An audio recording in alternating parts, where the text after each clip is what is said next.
Hey, I'm Alex, and welcome to Hallucination. If you love true horror stories, consider subscribing. It really helps the channel grow. The stories you'll hear are shared by our audience from Reddit, and to keep their original essence, I read them exactly as they were written.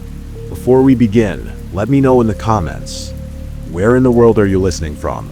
Also, check the timestamps in the comments for story titles and easy navigation. Now, let's dive into the darkness.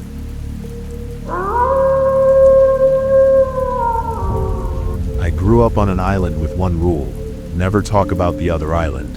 I was born on an island that only really had one rule, the kind that wasn't spoken but lived in people's posture, the way their mouths tightened, the way their eyes avoided a certain part of the sea. We were never to talk about the island across the water.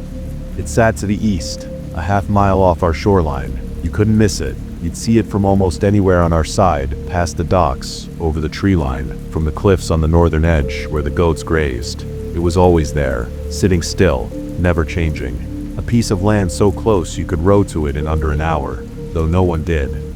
I can't remember a single adult ever naming it, not even once. And if you said something about it, even by accident, someone would shut it down immediately. Not angrily, just firmly, like flicking a candle out. One time when I was little, maybe 7 or 8, I pointed across the water and asked my mother if anyone lived there. She didn't scold me. She didn't say anything at all. She just took my hand and led me inside, like I'd asked where babies come from or what happens when you die. That kind of silence. Another time I asked my grandfather if it had ever been. He was cleaning fish out by the shed. He paused just a second too long before saying no, then added never ask about it again, and that was that. It wasn't forbidden in the way dangerous things are forbidden. It was deeper, like the island didn't want to be spoken of, and the people here had agreed to let it be. Our island wasn't big. You could walk across it in a few hours if you didn't stop. There was the village near the western bay with its stone paths and wood-slatted houses, and the small church where we held market on Sundays, a few scattered farms, a fishing dock, and the old watchtower from before my time that no one used anymore. It was quiet, steady, the kind of place where every door creaked the same way and you knew who'd passed by just from the sound of their cough. The trade boat came once a week, usually just before noon. We never saw where it came from. It always arrived from the mist. It brought flour, salt, oil, iron tools.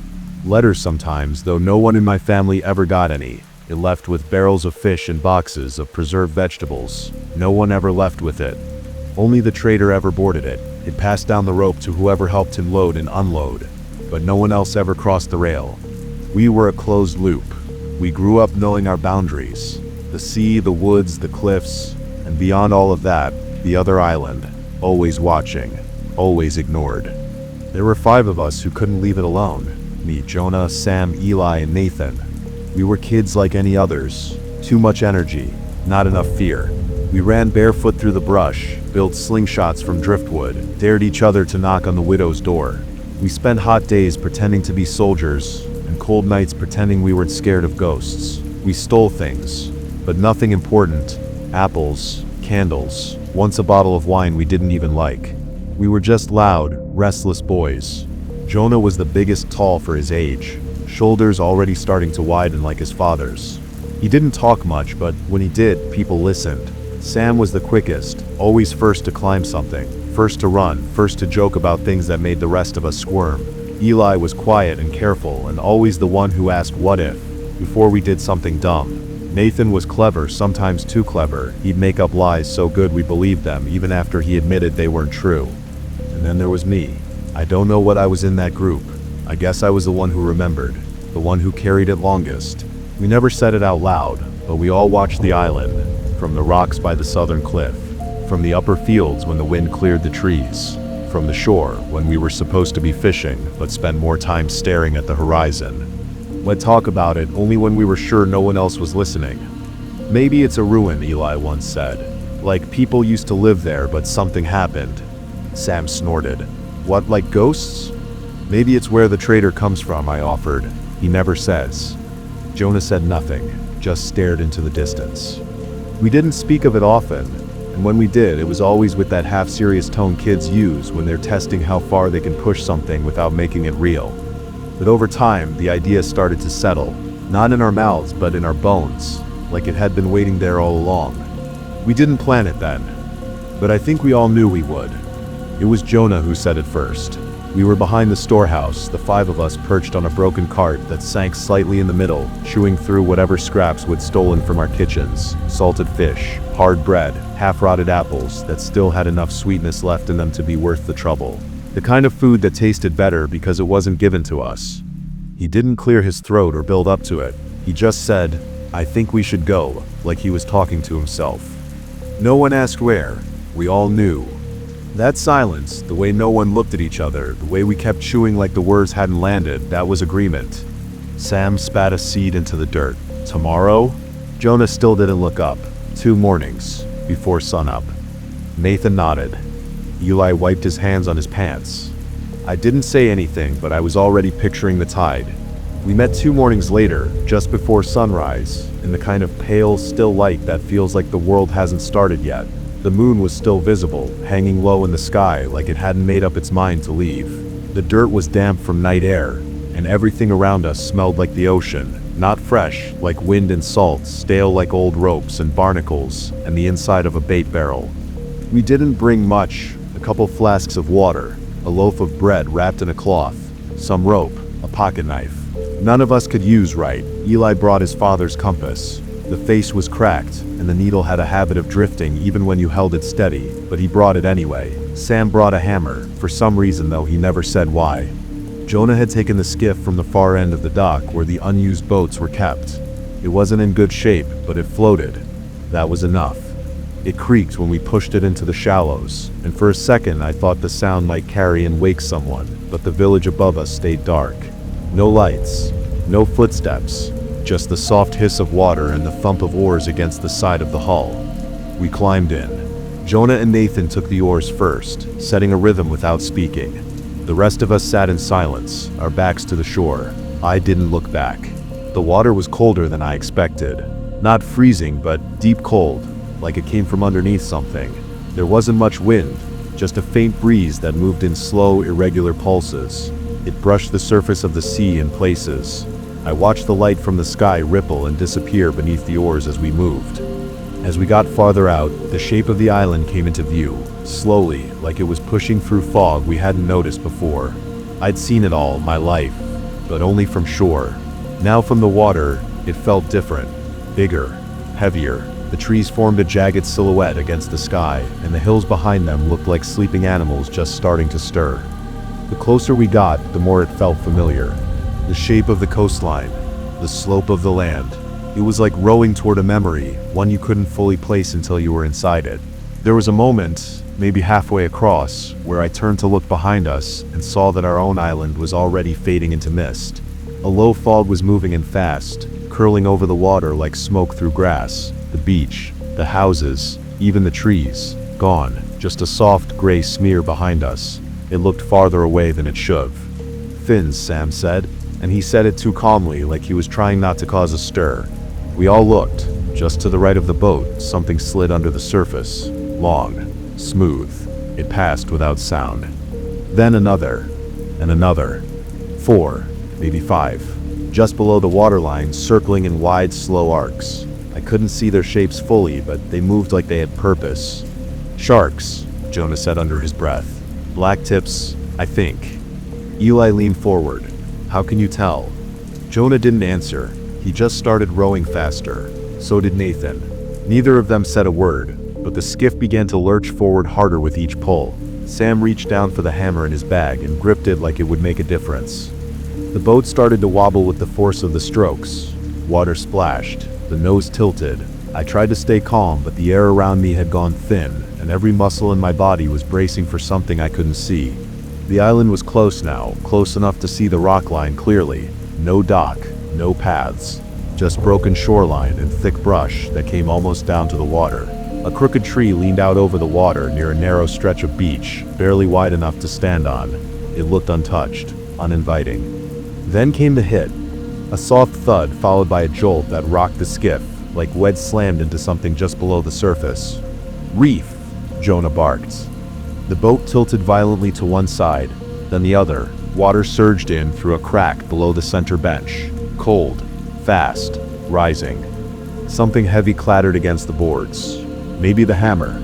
A second later, one of the bags split open and spilled across the bench. Bread, rope, the knife, all sliding toward the low side. "Out!" someone yelled. We didn't argue. We moved. The skiff was already sinking under us, one side dipping hard. I kicked off the bench and dove, not even sure if I was jumping or falling. Water swallowed me to the neck. The cold hit like a punch, and my breath locked up in my chest. Behind me, splashing, gasping, limbs crashing into water. I could hear it all, but didn't look back. The current fought harder than I expected. My arms were sluggish, my legs heavier than they should have been. I kicked toward shore, every breath shallow and burning. Something brushed past my foot, too fast to register, too soft to be a log. I didn't stop. The distance couldn't have been more than 30 yards, but it felt like swimming through glass, the kind that keeps pulling you down instead of letting you break through. When my fingers finally hit rock, I hauled myself forward so fast I scraped both elbows raw. I didn't care. I just wanted to be out. One by one, the others crashed onto the beach behind me, crawling, dragging, coughing up seawater. The skiff was already gone, either swallowed by the reef or drifting, half flooded, back into the mist. None of us had our bags. No compass, no food, no knife. The hammer was probably at the bottom of the sea by now. Everything we'd packed was gone. We stood there, shivering, dripping, catching our breath. One by one, we looked at each other, counting. 5 of us. No one missing. No one hurt, at least not badly. Then we looked around. It took a few seconds before anyone spoke. "This is the same place," Sam said, slower this time. "It's the same beach." It almost looked like it. Same crooked tree leaning out over the water like it was eavesdropping. Same cluster of black rocks jutting up along the curve of the cove. The same soft slope leading into the tree line beyond. Even the shape of the shoreline felt familiar, like we'd looped through time instead of space.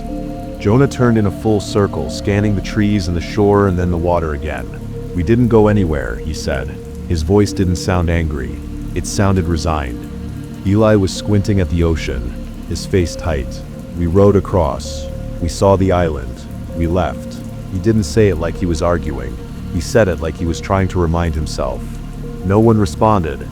We started walking, slow at first, still trying to make sense of it. The beach looked nearly identical to our own, but it wasn't. The rocks were a little too sharp. The slope rose at a slightly different angle. The tree line was thinner, the color of the grass not quite right, close enough to confuse us, different enough to keep us on edge. There was a narrow path leading off the beach and into the woods, just wide enough for 2 of us to walk side by side. None of us remembered it being there before. The air was different as we climbed, heavy and warm, like the weather had changed without warning. The trees swayed gently, but the grass up on the slope moved just a little too much. Jonah took the lead, Sam just behind him, then Nathan, Eli, and me. We'd only made it about 30 or 40 paces up the trail when Nathan came to a stop. At first, I thought he was just catching his breath, but then I noticed where he was looking, up the slope, toward the tall grass hugging the hillside. I followed his gaze, and froze. She was so close. A very tall woman. She wasn't walking, wasn't moving at all, just standing in the grass like she'd been waiting for us to see her. No one spoke. No one moved. Even the wind kept going, like she wasn't part of the world. The grass around her swayed. Her dress clung damply to her legs. But she didn't shift, didn't breathe. Her arms hung straight at her sides. Too straight, too heavy, like she didn't know how they were supposed to work. She stood maybe 10 yards uphill, close enough to see the wrongness in how she carried herself. Her posture looked almost human, like a figure drawn from memory by someone who'd never actually seen one. That's when I realized what had hooked in my brain. Everything around her moved, but she didn't, not even a twitch. "Do you see her?" Eli's voice was low, tight, like he wasn't sure if he was talking to us or himself. Of course we saw her. None of us had looked away. It felt like blinking might break some invisible barrier and make her come closer. Then she smiled. I didn't understand why it made my stomach twist at first. It wasn't exaggerated. It wasn't monstrous. It was subtle, just wrong. Her mouth stretched into what should have been a smile, but the shape was off. The corners bent down instead of up, like someone had tried to mimic it from memory and gotten the geometry wrong. But the rest of her face, the parts that move when you smile, those were perfect. The cheeks lifted, The skin around her eyes crinkled. That mismatch was worse than anything else. Her eyes were kind, genuinely kind. Not cold, not distant. She looked at us the way a mother looks at her children. There was warmth in her expression, and it made my skin crawl in a way I still can't explain. I can tell you this, if I'd known then what I know now about that woman, I would turned and swum back out into the water. I would taken my chances with the sharks. Gladly.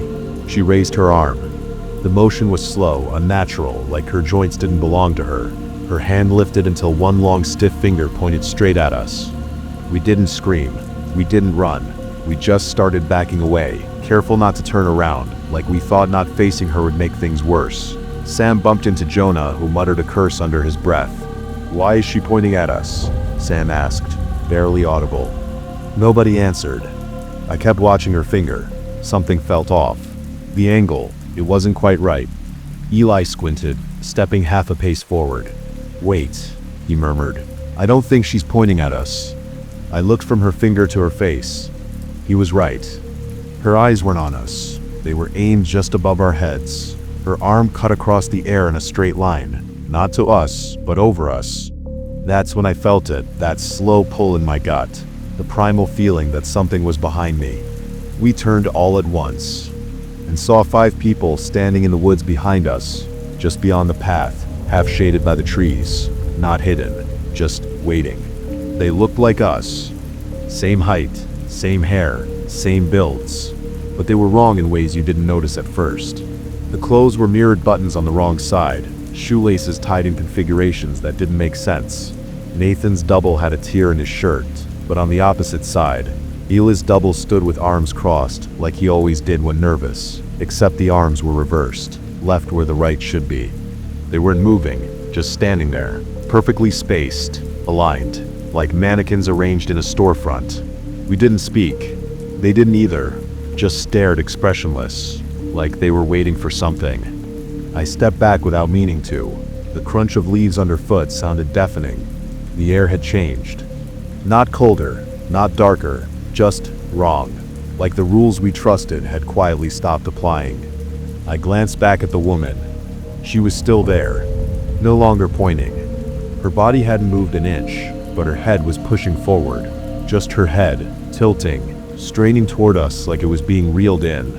Her neck stretched too far, vertebrae visible under skin that looked too tight to bend, like she was trying to close the distance without taking a step, like she wanted to reach us with her face alone. She stared at us with that same backward smile, mouth bent into a shape sorrow should never take. And those warm, impossibly kind eyes. That contradiction, grief twisted into joy, settled in her face like it had always belonged there. Her eyes were on us now, not the doubles. Us. I could feel the weight of her attention pressing against my chest. Eli made a sound, a sharp, shaky breath, and that collapsed into a sob. Quick, uncontrolled. That was all it took. Her body didn't move. Her face didn't change. She just opened her mouth and screamed. It didn't sound human. It didn't sound like anything that should exist. It started low, like the groaning of a ship under pressure. Then it rose into something sharp and metallic, like rusted metal being torn apart underwater. The pitch climbed beyond what a person should be able to produce. We hit the ground instantly, hands to our ears. The sound wasn't just loud, it was inside us, in our bones, our teeth, our skulls. Sam was yelling something, but I couldn't hear it. All I could hear was her. And then, it stopped. No fade, no echo. Just gone. The silence that followed hit just as hard. My hearing felt muffled, like it'd been underwater. For a few seconds I could only hear my own breathing, sharp and uneven. When I looked up, she was gone. And the others, the ones who looked like us, they were gone too. Disappeared without a trace, like they'd never been there at all. "I want to go back," Eli said behind us. His voice cracked halfway through. "We shouldn't have come here. We need to leave." None of us answered. We didn't have a plan for any of this. We didn't even know what this was. "I think we are home," Nathan muttered, but it came out wrong. No one agreed. No one even looked at him, because whatever this place was, it only looked like home. And now it knew we were here. We had no boat, no choice, so we moved inland. There wasn't a conversation about it, no group decision, just a quiet understanding that staying where we were felt worse than pushing deeper into the island. We didn't know what we were looking for, maybe shelter, maybe sense, but doing nothing seemed like asking for whatever came next. The forest swallowed us quickly. The path that had been there a few minutes ago disappeared behind a wall of brush and bark. The deeper we walked, the stranger everything became. The trees were wrong. Not in obvious ways, nothing that would scream out to someone who just arrived, but we knew trees. We'd grown up climbing them, chopping them, counting the rings of ones that had fallen in storms. And these felt like copies, imitations, like something had tried to recreate them from memory and missed the proportions. Too many knots, branches that twisted back toward the trunk, bark that felt like damp cloth when your hand brushed past it. The ground was soft, but not with moss or leaves. It felt loose, like something had recently shifted underneath it. The air smelled like iron and mildew, and something sweet rotting deeper in the woods. Eventually we found a clearing, no wider than a fishing boat. A fallen tree split it down the middle, half uprooted, with thick green moss crawling along its trunk like veins. Jonah sat down on it, hands on his knees, his face pale. "What the hell was that?" he asked. No one had an answer. Sam was pacing again, running a hand through his hair over and over. Eli stood with his back to a tree, eyes scanning the brush as if he expected the woman, or something else, to step through it at any moment. That's when we heard it, a click. Soft, mechanical, out of place. Not a branch snapping or the wind shifting, but the distinct sound of a latch lifting, a door, opening somewhere ahead of us in the woods. None of us said to move toward it, but we did. No one suggested turning back. No one asked if we were sure, maybe because saying it out loud would make it real. Or maybe because that sound, the quiet metallic certainty of it, felt like a thread pulled taut, and we couldn't stop ourselves from following where it led. As we moved, the forest didn't grow thicker, it grew darker. The light filtering through the trees lost its sharpness. Not just shade, like the sunlight itself had started to dim before it reached the branches. The air pressed in again, not sharp, like on the beach. Heavier, like something watching had started to breathe. Eventually the trees broke into another clearing. The grass here was shorter, yellowed and dry, crunching underfoot, and in the middle of it stood a house. None of us spoke at first. It wasn't broken down or ruined, just old weathered boards, sun-faded paint. A small porch sloped slightly to one side, and the roof looked like it had sagged a little in the middle, like something heavy had once sat on it. It looked like the kind of house someone might still live in. We approached slowly, cautious, not curious. Something about it made our steps slow down without us talking about it. I kept scanning the windows, half expecting someone to be standing just behind them, watching. Nathan stopped before the others did. He tilted his head slightly, then pointed to the corner of the porch. "My dad made a post like that," he said quietly. "What do you mean?" I asked. He didn't answer right away. He walked a few steps closer, squinting at the frame around the door, then to the woodwork under the windows. "It's like our house," he said. "It's not the same, but it's close."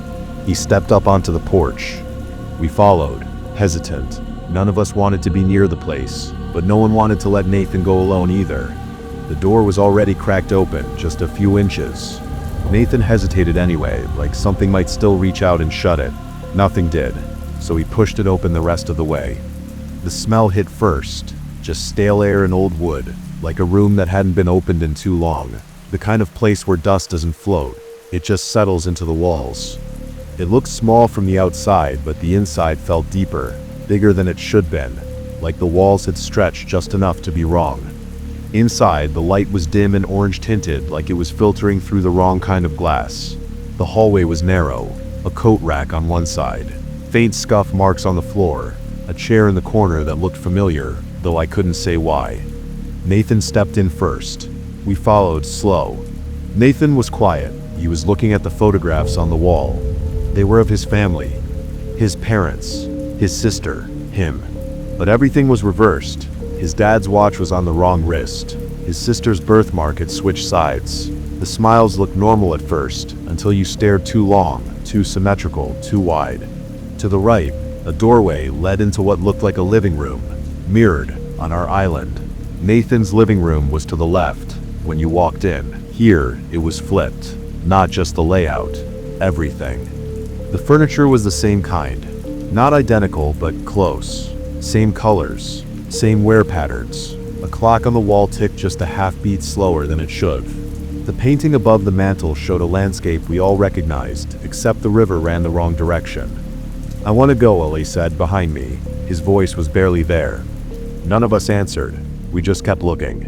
The room held us. Not physically, but in that way a nightmare does, where the air feels thick and stepping backward might wake something up. We weren't frozen, just slow, careful. Jonah was eyeing the bookshelf. Eli hovered near the fireplace. I stood by the wall, watching the second hand on the clock stutter with each tick. Sam moved toward the painting above the mantel, staring at it like he expected it to blink.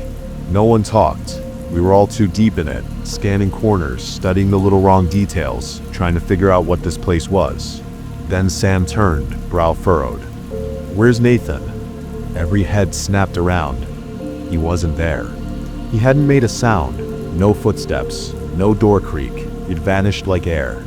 We searched the house fast, calling his name, moving from room to room in a rush that didn't feel loud, just clumsy, like our panic didn't want to make noise but couldn't help it. There weren't many places he could have gone. The hallway led to a small kitchen, a stairwell, and a narrow back room with a locked door. Jonah tried the handle and found it wouldn't budge. No light under the crack, no sound from inside. Sam ran up the stairs 2 at a time. Eli and I closed behind. They creaked under us like normal stairs. Nothing theatrical, nothing dramatic, but every groan from the wood felt too sharp, like the house was responding. There were 2 bedrooms upstairs. One was empty, bare except for a bed frame and a window nailed shut. The second had a dresser, a mirror with a cracked corner, and more photographs, a different version of Nathan's family. This time the faces were missing from some of the frames, blurred out or too dark to see. But no Nathan. When we reached the bottom, Jonah wasn't there. We found him just outside, a few steps off the porch, arms crossed. "I checked around the house too," he said, not looking at us. "He's not here." We stood there, all 4 of us, facing the house like it might give something back. The open door gaped in front of us, cold air leaking out like it didn't belong to this place. Sam looked at me. "Do we go back in?" No one replied. Then footsteps. From inside. Slow. Measured. Getting closer. The porch creaked. Nathan stepped into the doorway. Just stood there, like he'd never left. His face was blank. His shirt was damp. None of us spoke. No one moved. He stepped forward slowly, one hand brushing the frame like it grounded him. He looked rested, calm. His clothes were the same, but the fit seemed off, like they belonged to a version of him just slightly smaller, or built differently. He blinked, squinted at us, then frowned, puzzled. "What?" he said. "Why are you all staring at me?" Eli was the first to speak. "Where the hell did you go?" Nathan tilted his head. "What do you mean?" "I was upstairs." "We checked upstairs," I said. "Every room." Nathan looked at each of us, one by one. His face was blank at first, but then something shifted, a flicker of a smile that came and went too fast. Not warm, just performed. "I saw you," he said, "through the railing. You were in the hall. You just walked off." That didn't make sense. We'd torn through every room. He wasn't there. No one had seen him, and there was no way he could have missed the noise we made. I was watching his hands. Nathan always rubbed his thumb against his knuckle when he was nervous, a little tick unconscious. This Nathan's hands were still, relaxed, at his sides. He stepped down from the porch. None of us moved. "Are we going?" he asked. Same voice, same face, but the rhythm was off by a beat, too calm, too smooth. No one answered. We just stared, waiting for something to twitch wrong. I opened my mouth to say something, but I couldn't make the words form, not the right ones anyway.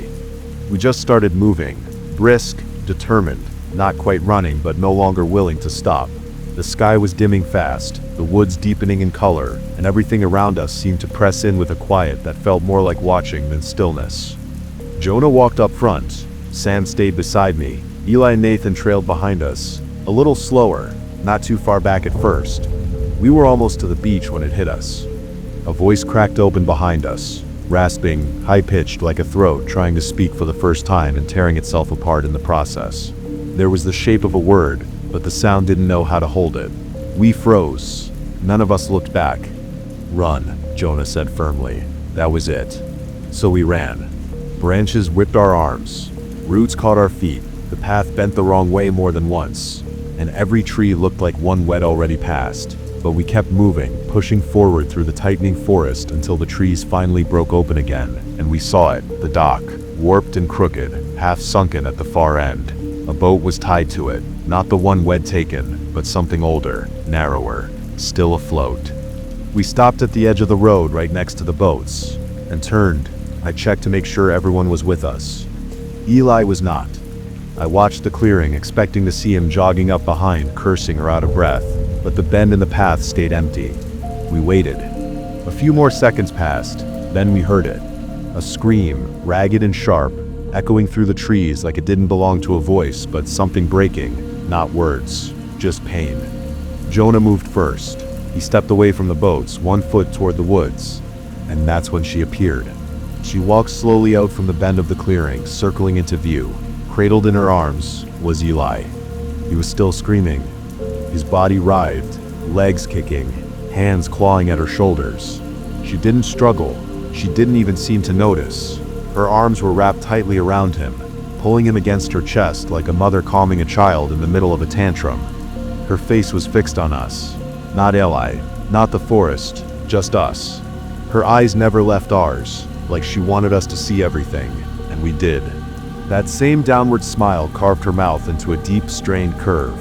It looked like the expression had been sculpted into her face with wire, pulled tight and wrong, but her eyes told a different story. Soft, glassy, full of warmth, like she was watching something beautiful unfold. As she held Eli tighter, her lips quivered slightly, as if the shape was difficult to maintain. Her cheeks twitched, like they couldn't decide whether to frown or laugh. She was trying to be gentle. She wanted us to know that.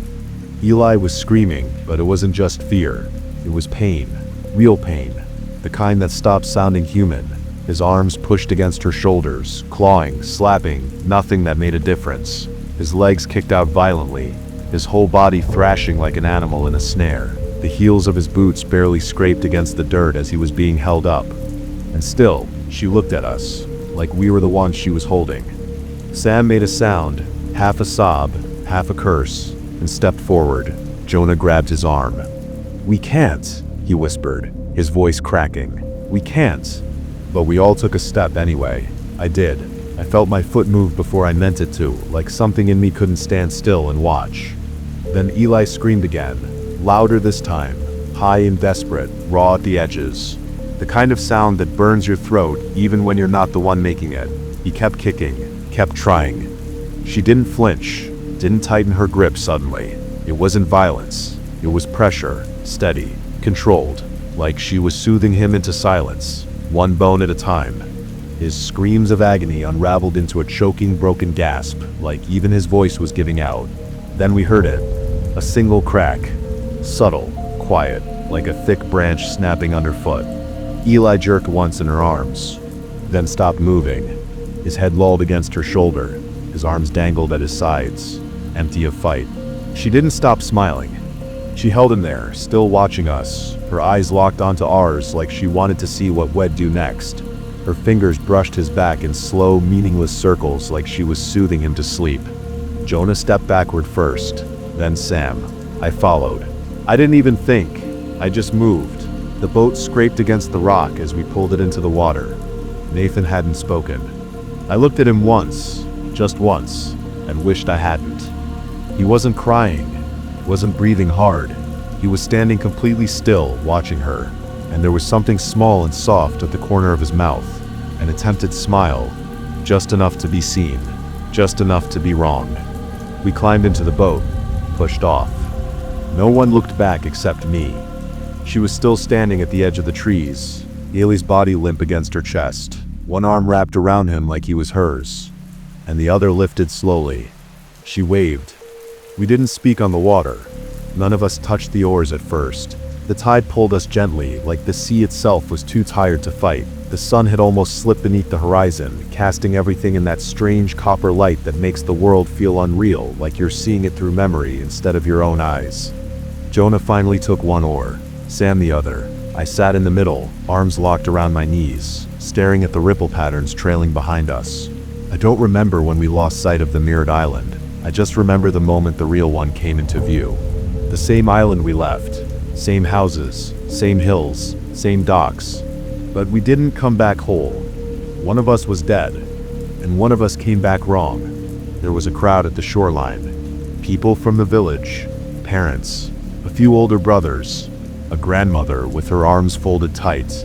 They weren't shouting or pacing or scanning the horizon. They just stood there, like they'd been waiting. The boat scraped against the sand. Hands reached out. My father, Sam's mother, Jonah's uncle. They helped us out without a word, their eyes flicking from face to face, counting. When they didn't find Eli, no one said it out loud. They just knew. His mother began to cry, quiet at first, then sharp and shuddering. His father stood behind her, unmoving, staring past us at the horizon like he was still hoping to see his son come into view. One of the older villagers, maybe the priest, maybe just someone who'd done this before, put a hand on her back and gently led her away. She didn't resist, she just let herself be led, walking like someone made of paper. Someone reached for Nathan and pulled him ashore, calm and deliberate. His mother rushed forward next, throwing her arms around him, clutching him so hard it looked painful. She was crying too, but it was different. Her hands twisted in the back of his shirt, but her face stayed tense, like she was trying to convince herself this was really him. Like she already knew she'd have to let go again. Nathan didn't hug her at first. He stood stiff for a second. Then slowly he wrapped his arms around her. When she pulled back to look at him, something shifted in her face. Her hands stayed on his shoulders, but her fingers had gone stiff. Her eyes scanned him like she didn't recognize what she was holding. Nathan smiled. "You're holding me like I died." His voice was almost playful, almost. He let out a small laugh, quiet, thin, like he wasn't sure if the joke had landed. It was too practiced. It started too fast and ended too late, hanging in the air like it didn't know when to stop. His smile stayed in place, but it didn't settle right. The corners of his mouth began to pull down instead of up. At first it looked like a twitch, then it kept going, bending further, stretching the muscles in his face into that same strained expression we'd seen on her, a smile that was trying to mimic joy, but failing at the geometry of it. His eyes didn't match it. They looked heavy, glassy, and full of something that didn't belong in a smile, regret, maybe, or grief. He wasn't afraid, just resigned, like something inside him understood what came next and didn't try to fight it. His mother let go of his arms. She took a step back, one hand covering her mouth. Behind her, the others had already started to move. They didn't raise their voices. They didn't argue. It was as if the whole village had already made peace with what needed to happen. A few men stepped forward. Jonah's uncle, Sam's father, a neighbor I didn't know by name. Nathan didn't resist. He didn't ask why. He just stood there, shoulders low, his eyes still on his mother. One hand reached for his sleeve, another for his collar. They escorted him to the sea like they'd done it before. No ceremony, no shouting, just the sound of the tide and the low murmur of footsteps on wet sand. They held him under until the waves stopped moving around them, and then they let him go. I still wonder if the real Nathan died in that house, or if we left him there alive, watching us walk away. Sometimes I think what came back with us wasn't pretending. I think it believed it was him. We begged our parents to send someone back, a boat, a search party, anything. But they just looked through us, like we hadn't spoken, like we hadn't seen what we saw. By the next day, no one even said his name.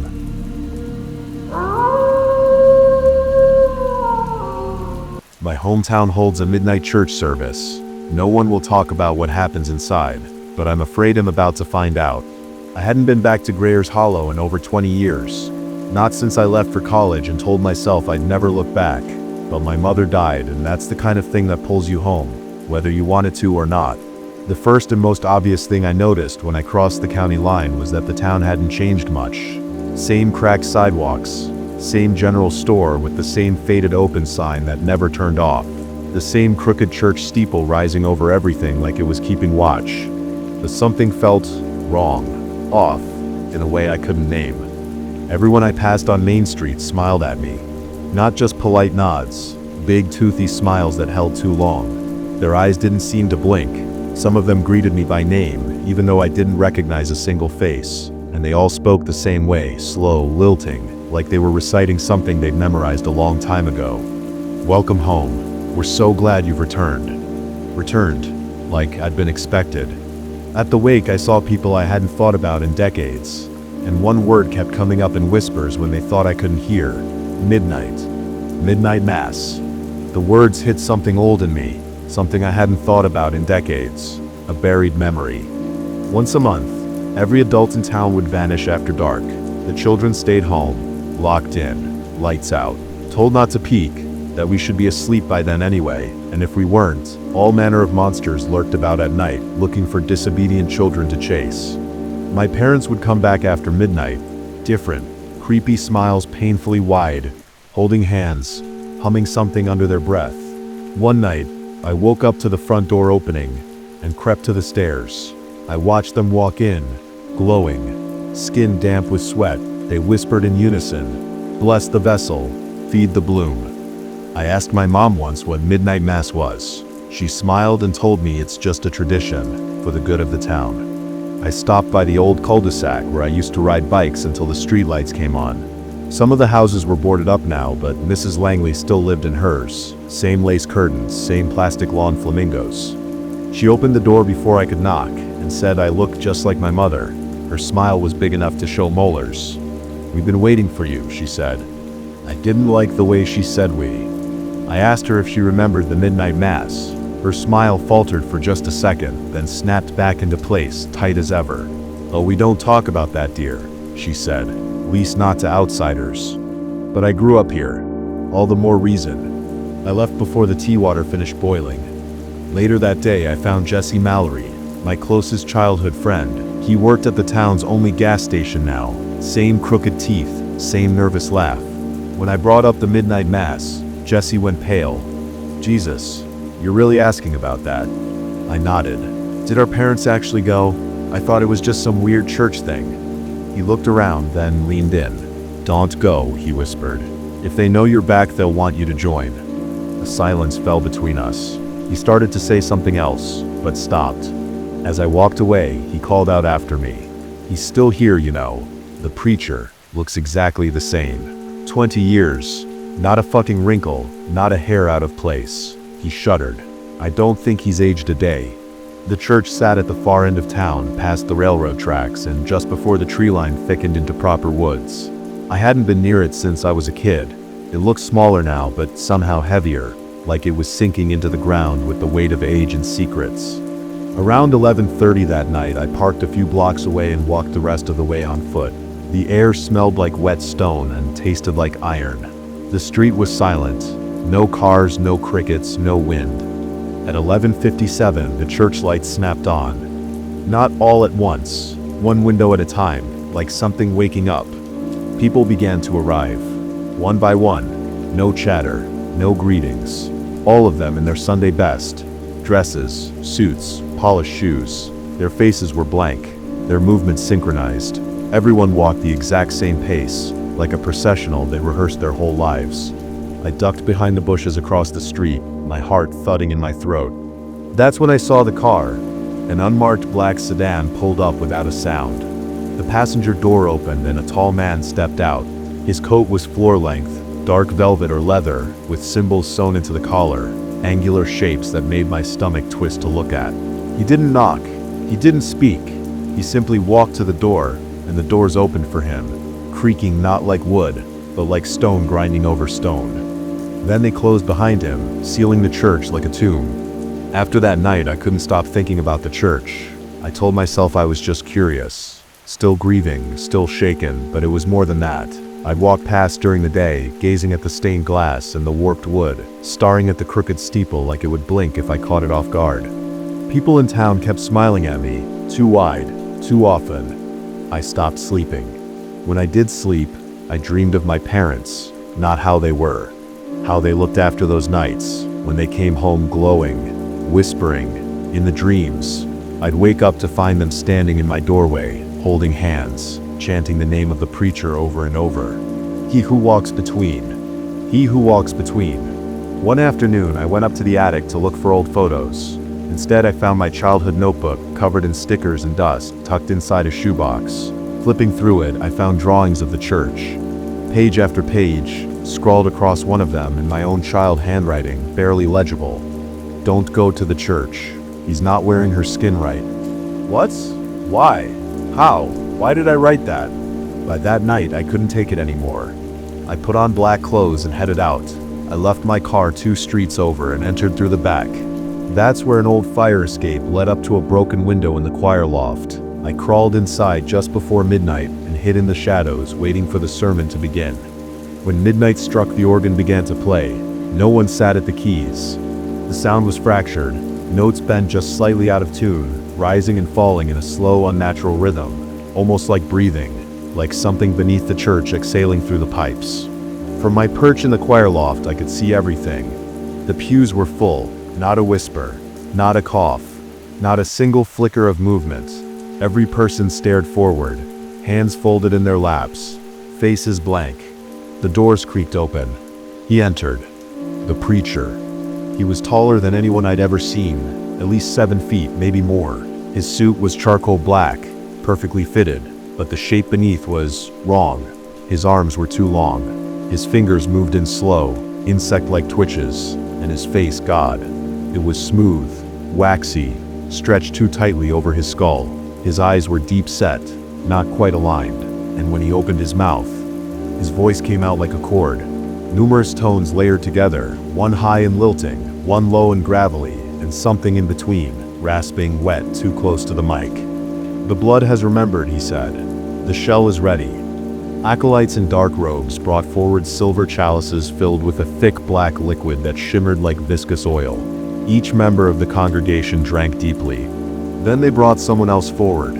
Jesse, my childhood friend, wrapped in red silk robes, eyes glassy, like head already left his body.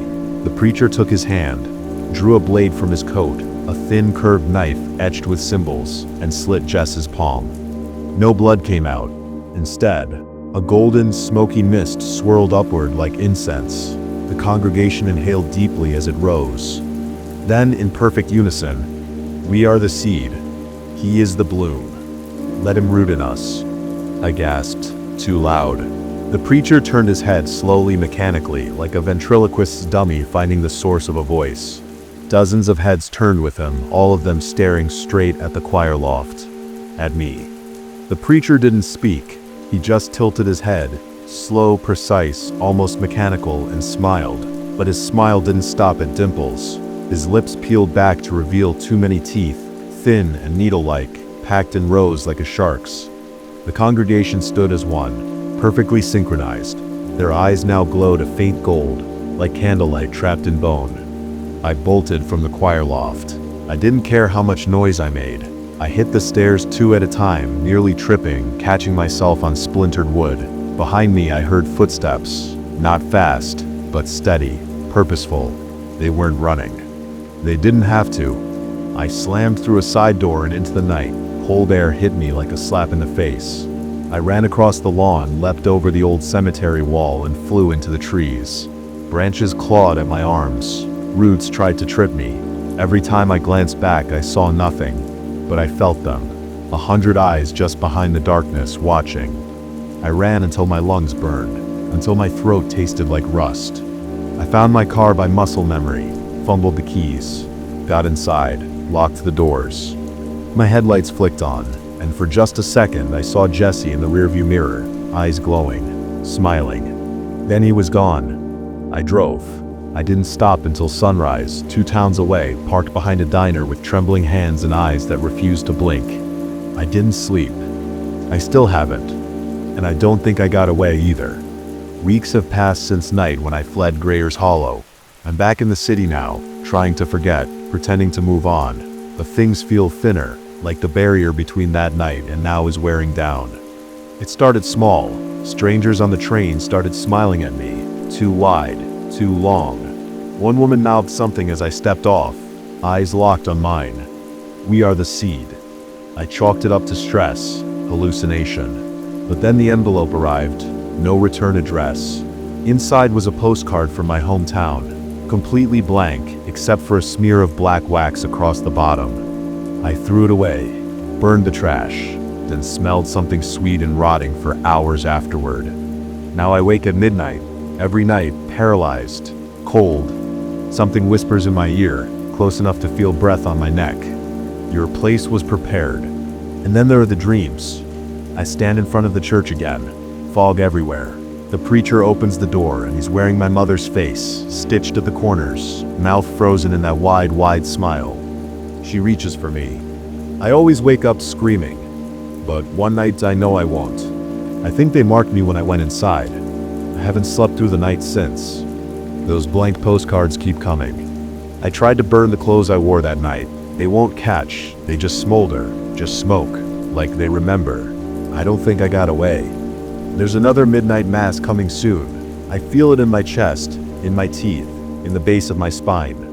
I'm already packing a suitcase, even though I don't want to go back, but I need to. And I think this time, I'm not just attending. I think I'm part of the sermon.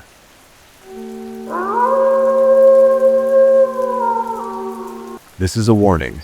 If you hear kids calling outside your window after 2 a.m., don't go, don't answer. And whatever you do, don't say your name. There's something wrong with my street, my town, and it starts after midnight.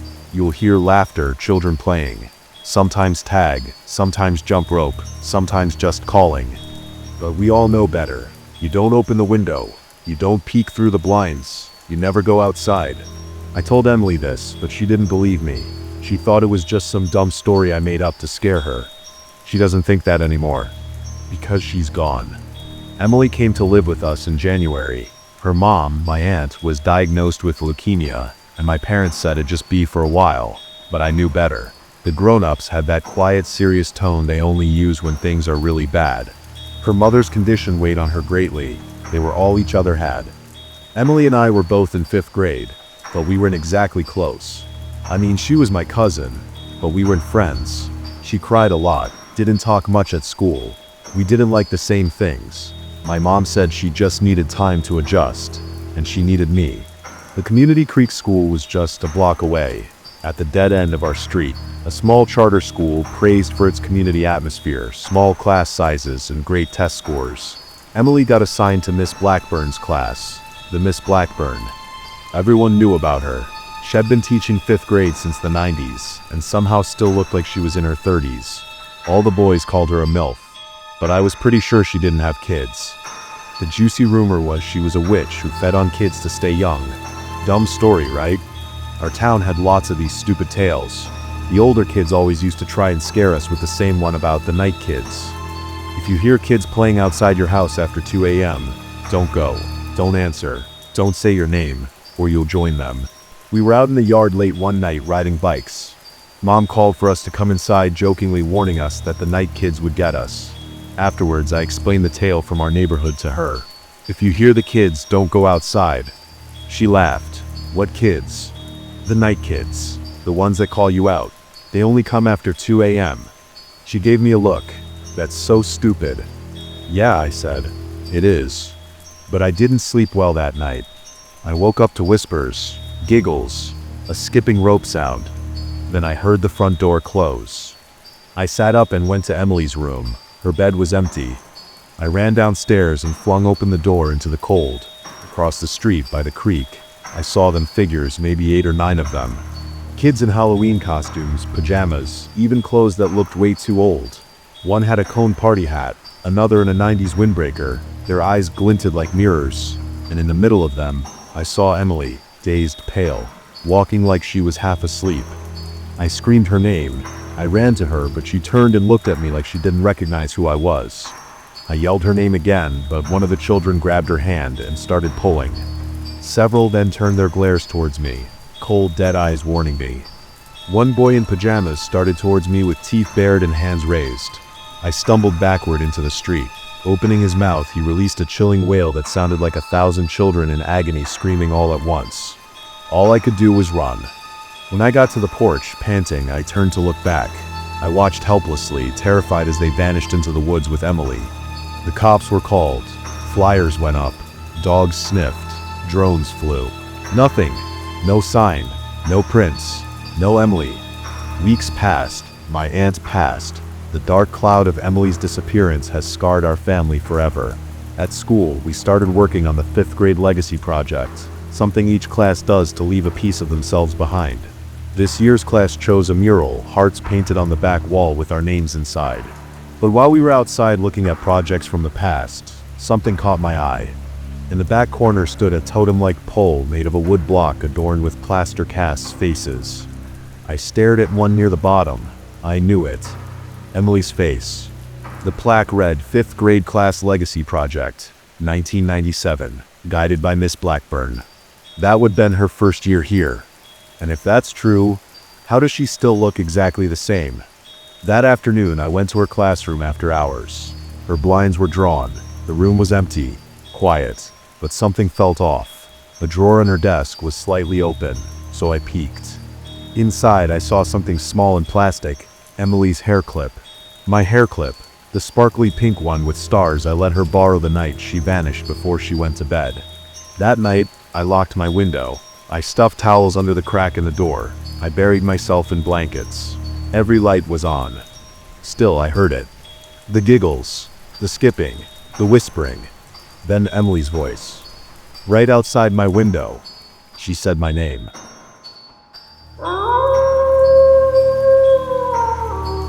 After weeks alone in my dorm, I wished for company. I should kept my mouth shut.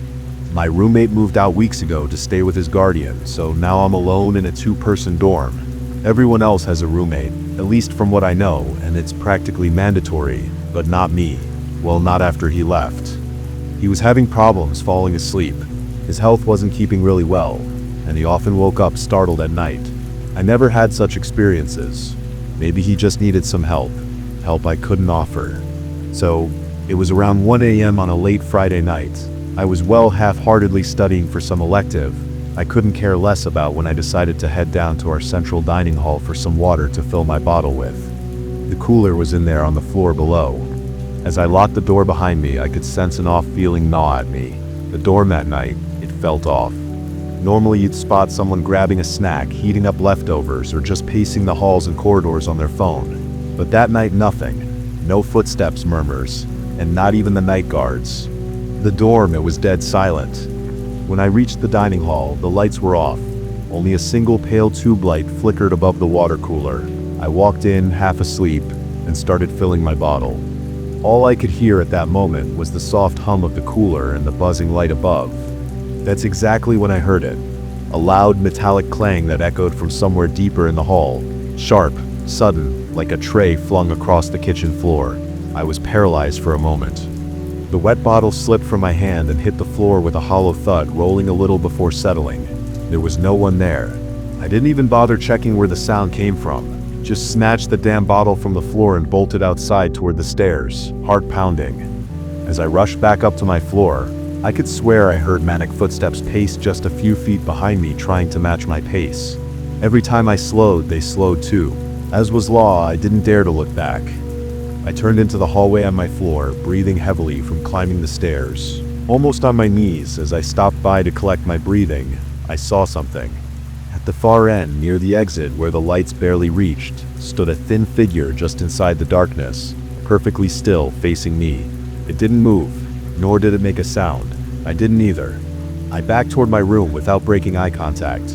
I could swear I saw it begin to pace towards me. The keys almost slipped from my hand, but I managed to get in before it could get closer. In another blink before I entered my room, it was gone, like it had never been there. I was surely seeing things. I slammed the door behind me. Standing by my desk, I chugged some water to calm myself down. Maybe I was just sleep deprived. Maybe the silence was getting to me. I didn't know. Either ways, I needed to sleep. I killed the lights off and called it a day as I slipped into bed. For the first time in weeks, the empty bed by my side felt rather uncanny to look at. I prefer staying alone, but that night I really hoped someone would drop in. Bad thing to ask for, reflecting on it now. Eventually, after tossing around for a bit, I must have dozed off. It didn't last long though. At around 2:33 a.m., I was yanked out of sleep by a violent banging at my door. Please let me in. Help me. A voice screamed. It was desperate, panicked, like someone was being chased. The knocks came at an unnatural speed, just as if someone was trying to tear the door apart. I shot up hard in my throat. I waited, listened, and it didn't stop. Please, "Open! Open the door!" It sounded so real, so close. I got up hesitantly and slowly opened the door. There was no one there, not a soul in the hallway. At first I thought maybe it was some clever prankster, just someone messing around late at night for kicks, but the layout of the hall didn't make sense for that. There were no corners to duck behind, no rooms close enough to run into unnoticed. If it indeed was someone, I should heard their trailing footsteps or at least them turning around a corner. But there was nothing, only silence.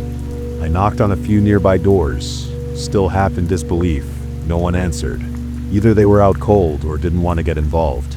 Eventually I left my door slightly ajar and decided to check on the door just adjacently opposite to mine, the one that belonged to Kent, who I didn't really get along with and didn't know much about. We had just exchanged about 5 words in total. I didn't like his vibe, really off-putting. I hesitated for a while, hand hovering midair, but then I knocked, light at first, and then again, louder. After a few seconds, the door creaked open, and I didn't expect that. He looked groggy as hell, like I had just pulled him out of a coma, and he stared at me, clearly annoyed. Before I could say anything, I noticed someone behind him in the dim red light from his night lamp. It was Guy, maybe his weird roommate, sitting upright with his knees drawn in, arms wrapped around. A few books lay open on the floor in front of him, but he wasn't reading it, just staring at me. His eyes didn't move. They looked dried and sleep-starved, like he hadn't been sleeping for weeks. He didn't even blink. And there was this faint smile to his face, just subtle, but way too still, almost mischievous. Everything looked off. Maybe he was a stoner. I looked back at Kent. "Was that you?" I asked. The banging, the yelling. "Don't act. Come on. Just admit." He cut me through bitterly. "Gosh, just go to sleep. I don't know what the fuck you're on about. Just go away." Behind him, his roommate slowly tilted his head, still locked onto me, eyes wide and frozen in place. "What about your roommate? What is he onto?" At this point of time, Kent just blabbered away, groggy and agitated, not making sense of what I asked. "I don't know, mate, you fucking weirdo. Come on, just get lost and shut the door to my face." I could hear my door slightly tug back from the wind as the door closed, but it felt too timed. I stood there for a second, staring at the closed door, fuming quietly as I proceeded to head to my room. It had to be that guy, Kent's weird-ass roommate, probably some late-night psycho prank they thought was hilarious. "Fucking freaks," I muttered, slamming my door shut. I did wonder why nobody else seemed to hear or complain about the loud banging on my door. Could it be that only I heard it? I shut the door and locked it, hard. I lay in bed trying to get some sleep as I pulled the covers over my face. My thoughts wouldn't shut up. Something was terribly wrong. I turned over, punched my pillow into shape, rolled again. I felt my head throb. Then I noticed it, a faintly metallic, almost musty smell, like rusted iron mixed with dust and something bitter. And that's when I saw them. 2 eyes. Stark white, wide and slightly red-veined, staring at me from the far corner of the room, just above where the closet met the wall, unblinking, still and watching. I froze. I didn't move, didn't breathe, just stared back at them, caught in a deadlock. They didn't shift, didn't blink. The longer I looked, the more real they became, not some foul trick of light, not some reflection. Then in a blink, they vanished. And before I could even register it, I heard a horrid giggle sound behind me. Low yet sharp, like someone trying not to laugh but failing miserably, like it hurt to do it. I snapped behind, almost falling off the bed. By the wall, just beside the thermostat, stood a figure, its hands feeling the wall. Thin and tall, its limbs looked too long, like they'd been dislocated and stretched. Its skin was dark, almost black, but patchy, like cloth pulled tight over flesh and lit ablaze. Its mouth was stitched shut. It tilted its head toward me, and then lunged. I barely managed to leap off the bed. Its hands closely missed my right leg as I ran for the door. I slipped once on the damn floor mat, adrenaline deep into my veins. I could feel it right behind me, too close. It grabbed at me again, catching my ankle just as I reached the door. I kicked blindly and yanked myself free. I threw the door open and stumbled out into the hall. The moment I crossed the threshold, it stopped, and the door slammed shut behind me, hard and fast. I didn't go back. I didn't even look back. I just sat at the top of the stairwell with my knees to my chest and waited for morning to come. I must have dozed off by the stairwell. Or maybe I just blacked out from exhaustion. When I opened my eyes, sunlight was streaming in through the glass blocks by the landing. The dorm was alive again. Doors opening, people moving about. I waited a bit longer before going back to my room. My room was the same. The bed, the walls, that damn thermostat, all fine, nothing out of place. I checked every corner and I couldn't find anything weird. Maybe my brain had finally snapped under stress. Maybe the figure was just a bad dream. Everything after that prank, that stupid prank, I decided to confront Kent or his roommate. So I knocked on his door again. He looked slightly more human this time, though still annoyed I was there. That shady freak wasn't in. Where's he? I asked. What are you talking about? Who? He asked, agitated. Look, I really don't know what happened last night. I didn't sleep well. I had a bad dream. All because of that freaky roommate of yours. Where is he? That pranks. Ken cut me off, growing pale. What roommate? I stared at him, confused. That sicko on the floor, reading those books, staring at me, sat by your bed. Whatever, that freak. Kent blinked slowly, closing the door shut behind him. I don't have a roommate, he said. I laughed. Not because it was funny, it was a nervous laugh. No, seriously, that guy, who was that? I'm not messing with you, Kent said, eyes a little less defensive now. This is a single. I picked it up because no one else wanted it. There were rumors about this senior who used to live here, obsessed with occult crap, went off the rails, got himself killed. You know how rumors are. He paused. I've always lived alone. We stood there in silence for a bit. Then he scratched the back of his neck and mumbled, Hey, if you're ever up for it, I don't know, maybe we could split one of these doubles? I've been thinking about moving anyway, don't feel like staying here anymore. I didn't say anything right away. But yes, I nodded.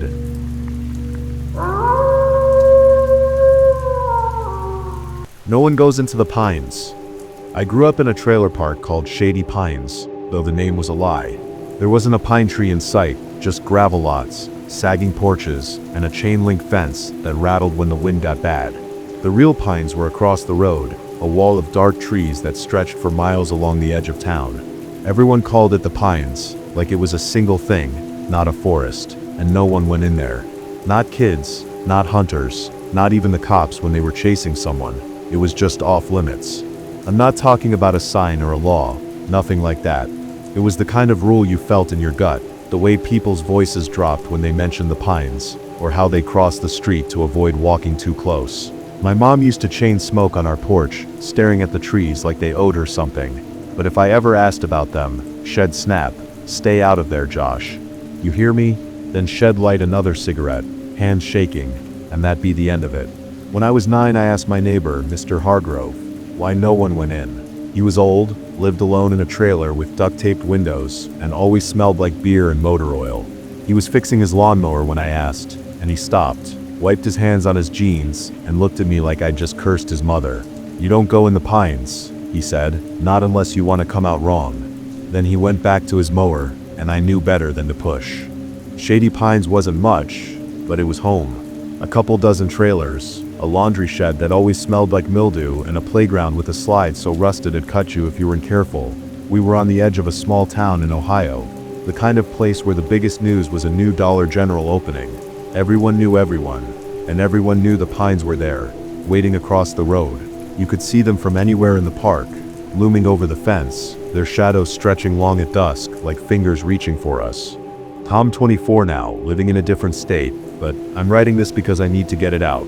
I need someone to know what happened when I was 15, when me and my friends ignored the rule. It's been years, and I still don't sleep, right? I still hear things I shouldn't. There were 3 of us back then, me, Kaylee, and Dylan. We were tight, the kind of friends who'd skip school to smoke stolen cigarettes behind the laundry shed, or sneak into the dollar theater to watch the same movie twice. Kaylee was fearless, always wearing her brother's 2 big hoodies, her laugh loud enough to scare birds. Dylan was quieter, skinny as a rail, always fiddling with a pocket knife he swore he knew how to use. I was just Josh, the kid who overthought everything, who'd lie awake wondering why the Pines felt alive. We talked about the Pines sometimes, late at night when we were bored, sprawled on the playground with a flashlight and a bag of sour candy. Never in daylight, never around adults, just in that safe bubble of darkness where dumb ideas feel like secrets. Kaylee would say stuff like, "Bet it's just a bunch of trees," but her eyes would flick to the road, like she didn't believe herself. Dylan would carve his initials into the slide and mutter, "People go in. They just don't come back the same." I'd stay quiet, my stomach nodding, because I'd always felt it. The pines weren't empty. Something was in there watching. It was Kaylee's idea to go. August, hot as hell, the kind of night where the air sticks to your skin. We were at the edge of the park, tossing rocks at a stop sign, when she kicked the fence and said, "I'm sick of this place. Let's see what's so scary about the pines." Dylan froze, his knife half open. "You serious?" She grinned. But it wasn't her usual grin, too sharp, like she was daring us to call her bluff. "What? You scared?" I wanted to say no. I wanted to laugh it off, go back to throwing rocks. But I didn't. None of us did. It was like the pines had heard her, like they were waiting for us to slip up. "Tomorrow," I said before I could stop myself. "At dawn. Less chance anyone sees us." Kaylee nodded. Dylan closed his knife. And that was it. We crossed a line we didn't understand. We met at 5 a.m. The sky gray and heavy, like it was holding its breath. The park was quiet, no dogs barking, no TVs blaring through thin walls, just us, standing by the fence, staring at the road. Kaylee had a backpack with water and a granola bar. Dylan had his knife, plus a flashlight he'd swiped from his dad's toolbox. I'd grabbed a hammer from our shed, heavy and cold in my hand, though I didn't know why. It felt right, like I needed something to hold on to. The road was empty, just cracked asphalt and faded lines. Across it, the pines waited, dark, dense, the trees packed so tight you couldn't see more than a few feet in.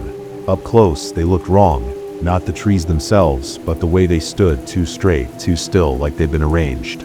The air smelled sharp, not like pine, but like metal, like a penny left in the rain. We climbed the ditch on the other side, our sneakers slipping in the mud. Kaylee went first, pushing through the underbrush, her hoodie catching on branches. Dylan followed, muttering under his breath. I went last, the hammer dragging at my arm, my heart pounding so hard I could feel it in my teeth. Inside, the pines were quiet. No birds, no wind, just the crunch of our steps on needles that didn't crack right. The trees closed in fast, blocking the road behind us. It was colder than it should been, the kind of cold that seeps into your bones. My breath fogged, though it was August. We didn't talk at first, just walked, deeper than we meant to. The path wasn't clear, but there was a pull, like the ground itself was guiding us. I kept looking back, trying to spot the road, but it was gone. Just trees, endless and identical, like we were walking in circles without turning. "Guys," Dylan whispered, maybe 20 minutes in. He'd stopped, his flashlight shaking. "You hear that?" I didn't at first, then I did. A low hum, not loud but constant, like a fridge running in another room. It wasn't coming from one direction. It was everywhere, vibrating under our feet. Kaylee tilted her head, frowning. "It's just the wind," she said, but her voice was too tight. "There's no wind," I said. And there wasn't. The trees weren't moving. We kept going, because stopping felt worse. The hum got louder, not in volume but in weight, like it was pressing on my skull. I started noticing things. Scratches on the trees, shallow but deliberate, like someone had dragged a nail across the bark. They weren't random. They formed lines too straight to be natural, leading deeper in. Then we found the clearing. It was sudden, like the trees just gave up. A wide circle of bare dirt, maybe 30 feet across, with no grass, no needles, nothing growing, just earth, packed hard, smoother than it should been. In the center was a pile of stones, stacked neat as a cairn, about knee-high. They weren't from around here, too white, too polished, like they'd been pulled from a river no one knew. Kaylee dropped her backpack, staring. "What is that?" Dylan didn't answer. He was looking at the ground, his face pale. I followed his gaze and saw them.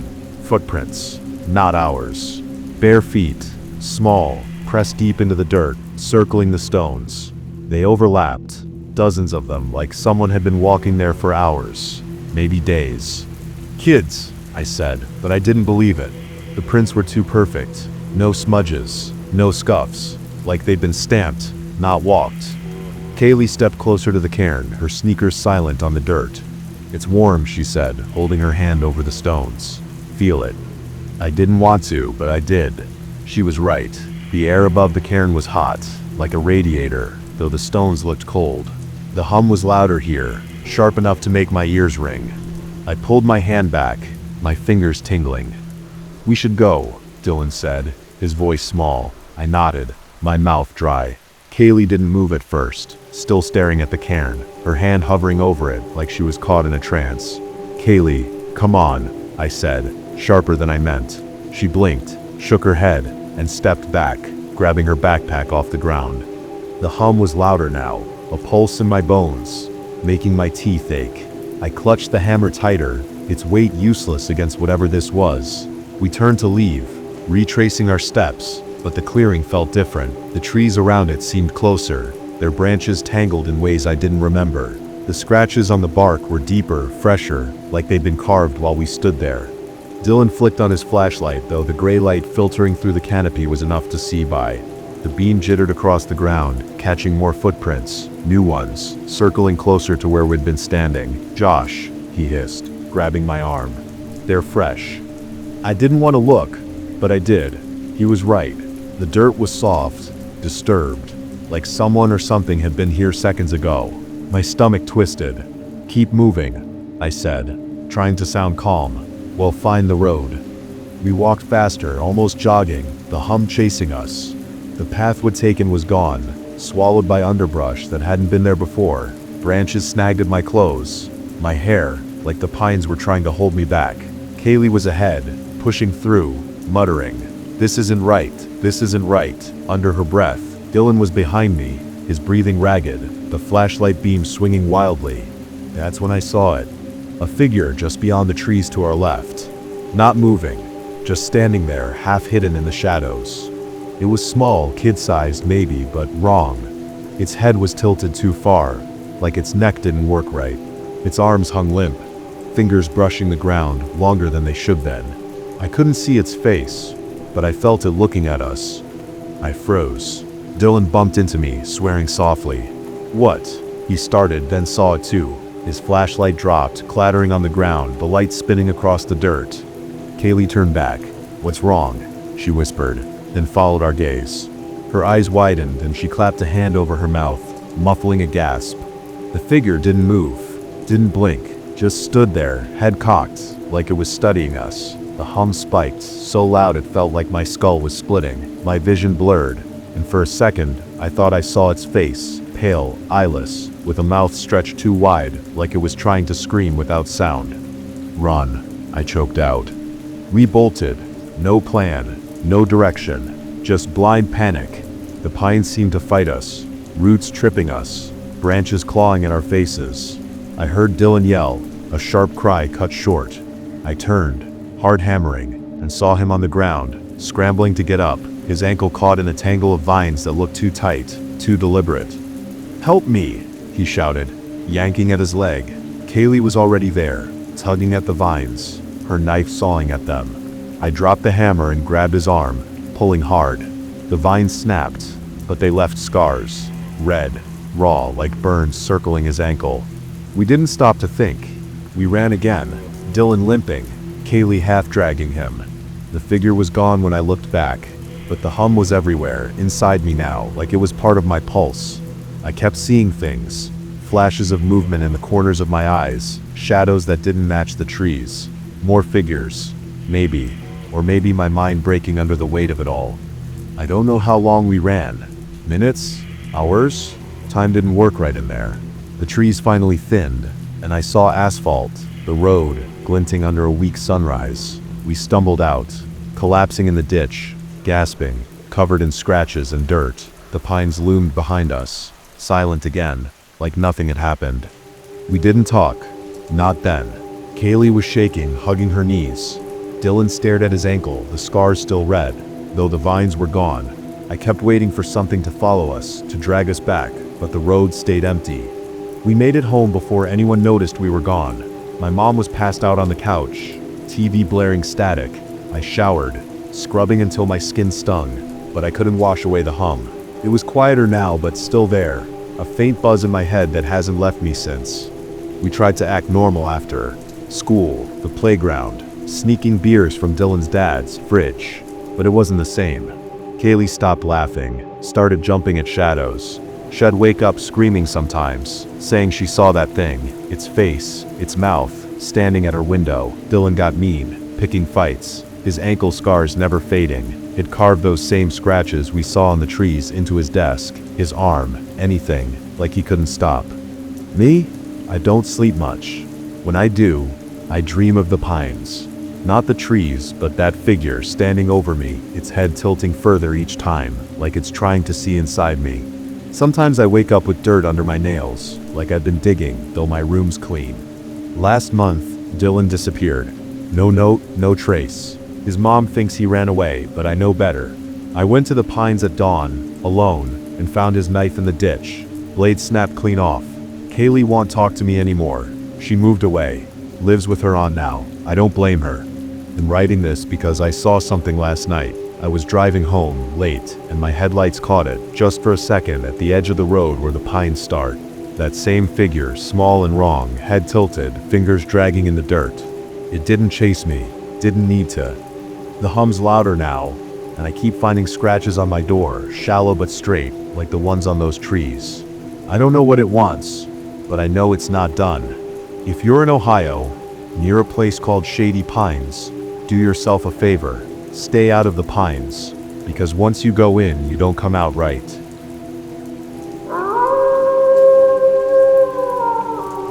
The Haunted Hollow ride is now closed indefinitely. The sirens whooped and flashed as a voice came over the speaker. Attendants, please leave the park now. Follow the exit signs or ask a staff member for assistance. The crowd surged as one's shoulders colliding, feet scrambling. A man tumbled to the ground. Children cried out for their parents, and I clutched my daughter Casey tightly. Remain calm, you're not in immediate danger, the speaker repeated, but the words rang hollow amid the pandemonium. We'd been at Abbott's amusement for 2 hours, enjoying the perks of our premium ride pass. My wife Sam had spent the afternoon capturing happy moments with mascots and snapping pictures of Casey. Just moments before, we'd laughed over massive turkey legs, happy memories, fun memories. A teenage girl burst past us, her denim skirt soaked in blood. Please exit the Haunted Hollow zone. Our staff will update you shortly, the speaker announced again. Sam had been waiting by Azazel's mansion while I took Casey to the bathroom. I remembered her teasing, "Don't be too long or I might go on without you," as we joked about her aversion to all things macabre. Now, with my heart pounding and fear setting in, I recalled my last words to her, that I'd never be more proud if she did something reckless. The park transformed into a war zone, cast members dressed as a demon and a vampire, drenched in what I desperately hoped was fake blood, stumbled out of Haunted Hollow. I shielded Casey's eyes, whispering, "Don't look, sweetie," but the terror was too tangible. The blood, the screams, and the frantic shoving all melded into a single suffocating nightmare. Desperation demanded refuge. Overcrowded turnstiles and panicked shouts meant we couldn't escape through the usual exits. Then a voice cut through the noise. Over here, a woman in the park's orange and white uniform beckoned us to an information booth. I raced over and she quickly locked the door behind us. Her name tag read Felicia. "Are you folks okay?" she asked, her tone gentle despite the chaos outside. "We are now. You saved us." "What the hell is going on?" I asked. "All I'm hearing is chatter on the group chat," Felicia replied, her eyes flicking to the chaos outside. "They're calling ambulances. Something's gone wrong at Azazel's mansion." My stomach churned. Sam was there. Without a second thought, I blurted, "My wife's in there. I have to get her." "Go," she urged. "Your daughter is safe with me, I promise." I hesitated only a moment before darting back into the madness. Near Haunted Hollow, the siren fell abruptly silent. I found staff and security clustering around Azazel's mansion, smoke billowing from shattered windows and fire casting a sickly glow from within. People lay injured on the ground, and every face was etched with disbelief.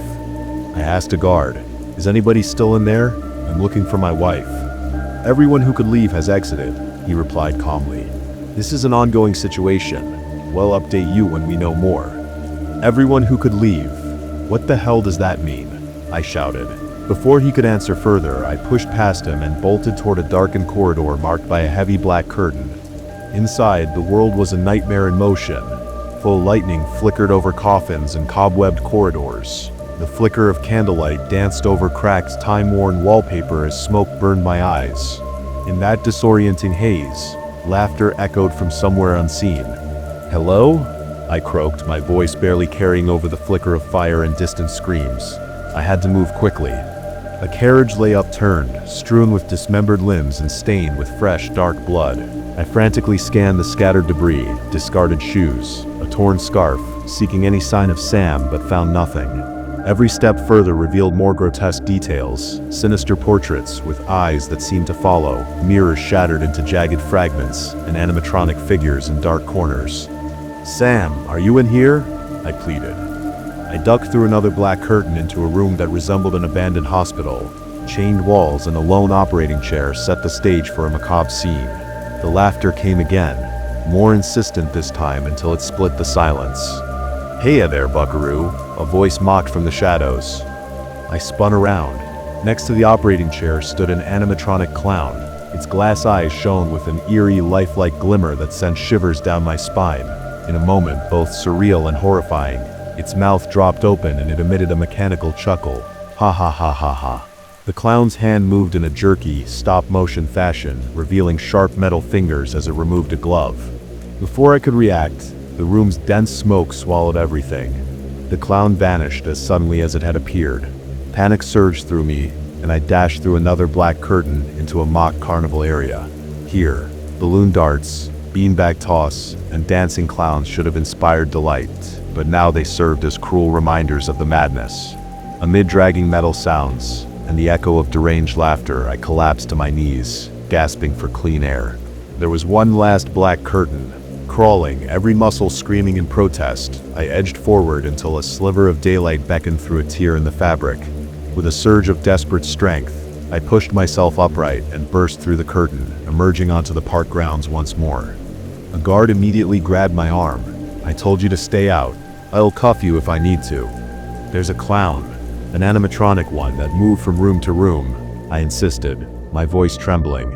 He regarded me skeptically, then glanced down at the blood on my shoes. Just then a familiar voice shouted, "Peter, do you have Casey? Is she okay?" I was filled with relief as I turned to see Sam, her face pale but composed. "She's at the information booth. What happened?" "I didn't get on the ride," Sam replied, her voice quavering. "But there were screams, so much blood." Her words trailed off as she wrapped her arms around me, the shock still too fresh to process. Later, local news reported that a catastrophic mechanical failure had injured ridegoers and sparked a fire. The ride was permanently closed and the park shuttered for months. They stripped the ride and stored its parts in a warehouse. When I inquired about the animatronic clown, if it too was packed away, the staff dismissed it with a cryptic,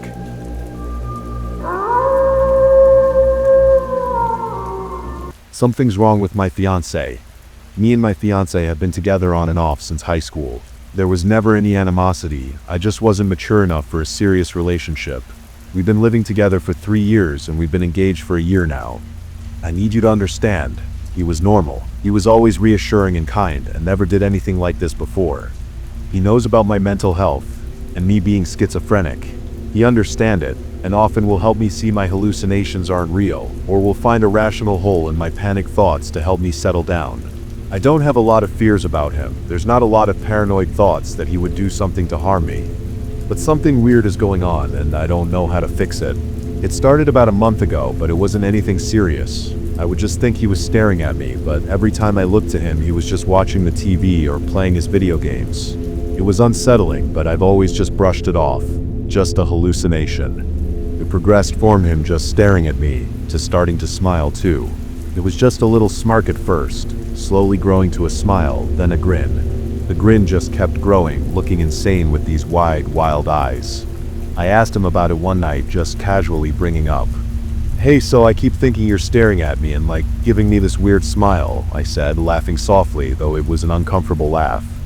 "Weird smile?" he asked, looking over the back of the couch to me.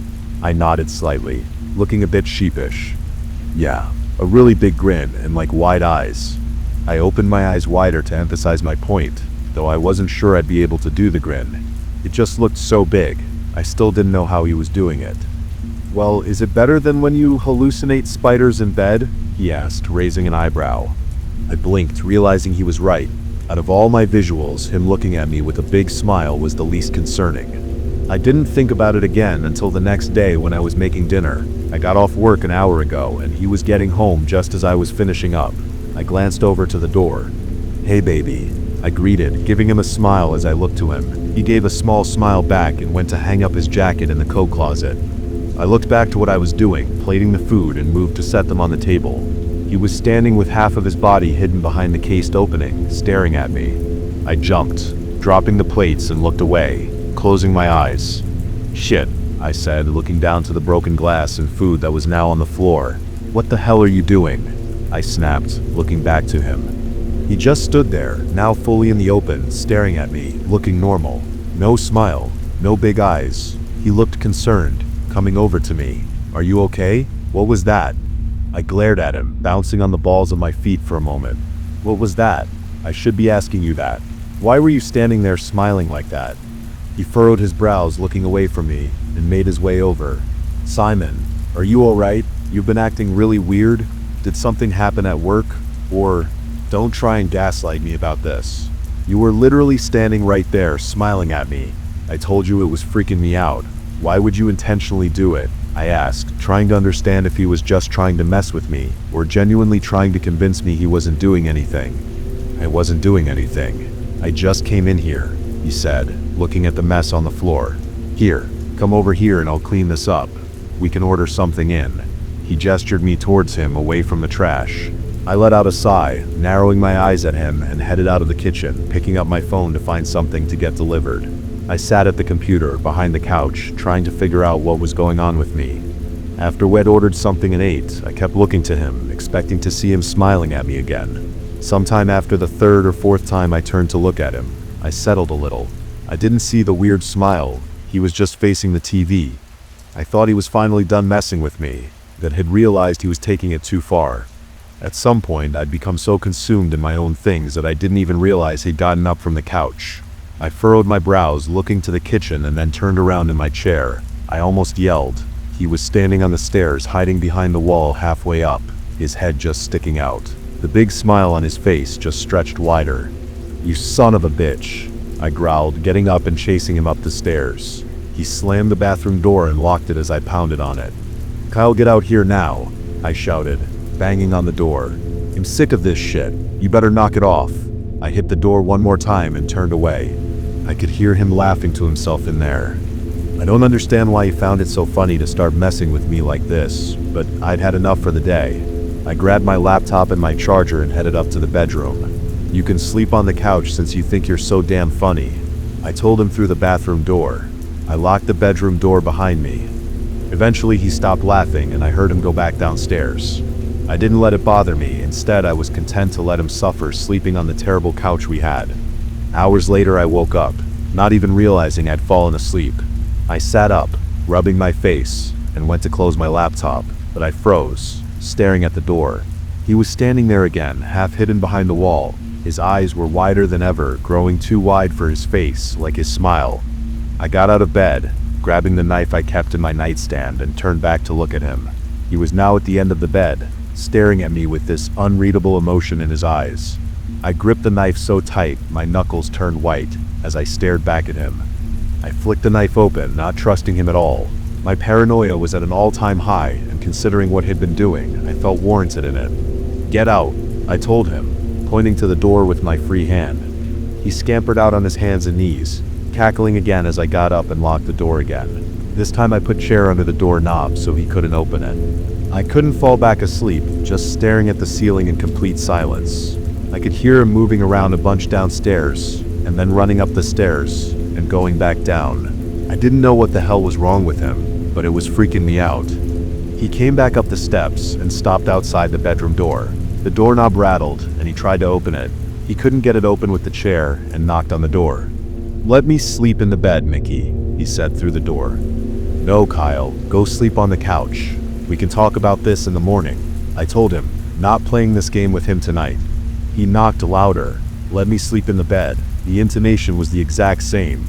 I stared at the door, shifting slightly back on the bed to sit up and stare at the door. "Let me sleep in the bed." He began to knock louder, then began scratching at the door. "Let me in the bed."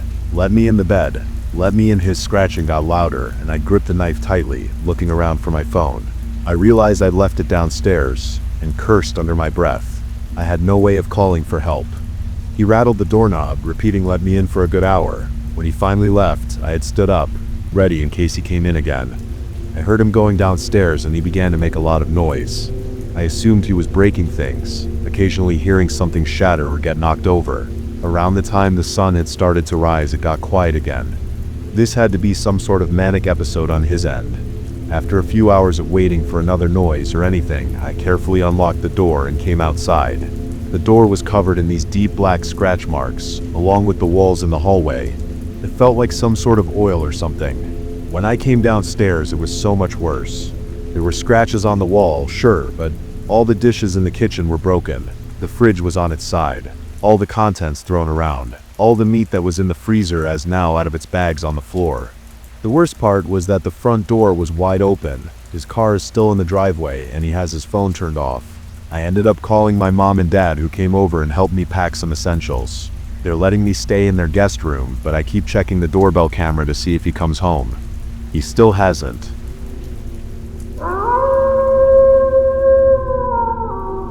We met a creepy man on a Himalayan trek. I just saw his face at my window. I've got 2% battery and one flickering bar of signal. I can't make calls, but if I leave this here, maybe someone will find it. Maybe someone will listen. If you're thinking of doing a Himalayan trek, solo, remote soul cleansing, do it.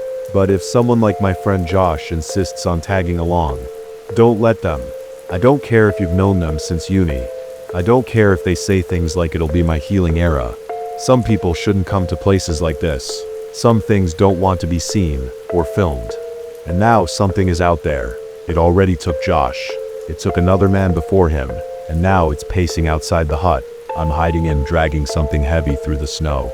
I'll explain. Just don't scroll past. I don't know how long I have. I came here alone. That was the plan anyway. 10 days through rugged mountain passes, a trek up into thin air and silence. I wanted time to think, to escape. But then Josh found out. Josh, who somehow manages to be both shredded and insufferable. He's one of those guys who isn't technically an influencer, but has 3,500 followers and a highlight reel called Soul Food. He lives for attention, speaks in hashtags, and treats every moment like a TikTok audition. His idea of roughing it is staying somewhere without oat milk. When I told him where I was going, he lit up. "Dude, that's perfect. I've been craving altitude vibes. Can we sync calendars?" I tried to say it wasn't that kind of trip, that it wasn't about content, but he wore me down, said he needed a reset, brought a drone and a ring light. Yes, really. By day 2, I was considering pushing him off a cliff. He kept stopping to film, shirtless boomerangs on a ridge, selfie videos with dramatic exhale captions. At one point, he recorded himself fake sobbing in front of a mountain range. I asked if he was okay. He said he was practicing for a reel called Letting Go. Then came the bridge. It was long, swaying, and strung high above a roaring glacial river. Yaks were lined up behind us with Sherpas guiding them, bells clinking. The path was narrow, one person at a time, and Josh, of course, decided this was the perfect place for content. He stopped mid-bridge, took off his jacket, pulled out the tripod, unfolded the ring light. I shit you not, balanced it on the bridge cables. Traffic backed up behind us. Trekkers, porters, yaks breathing heavily. Josh held up a peace sign. "Just a sec," he called back. "Need the good light." The yak closest to us snorted, stamping its hoof. That's when the man behind us stepped forward. He was tall, wire thin, wore a tattered jacket and a threadbare scarf. His skin looked windburnt, and his eyes, Jesus, they were sunken and flat, like he hadn't blinked since base camp. He didn't say anything, just stared at Josh. Well, move in a sec, bro," Josh offered, waving. "Just need a sec for the grid." The man didn't move. Josh turned back to pose. Then the man shoved past. The ring light tipped. It hit the cable, slid, bounced, and then tumbled, down, down, into the freezing white rapids below. Josh lost it. "Dude, that was a gift from my ex's manager. What the actual—" The man turned, slowly, deliberately.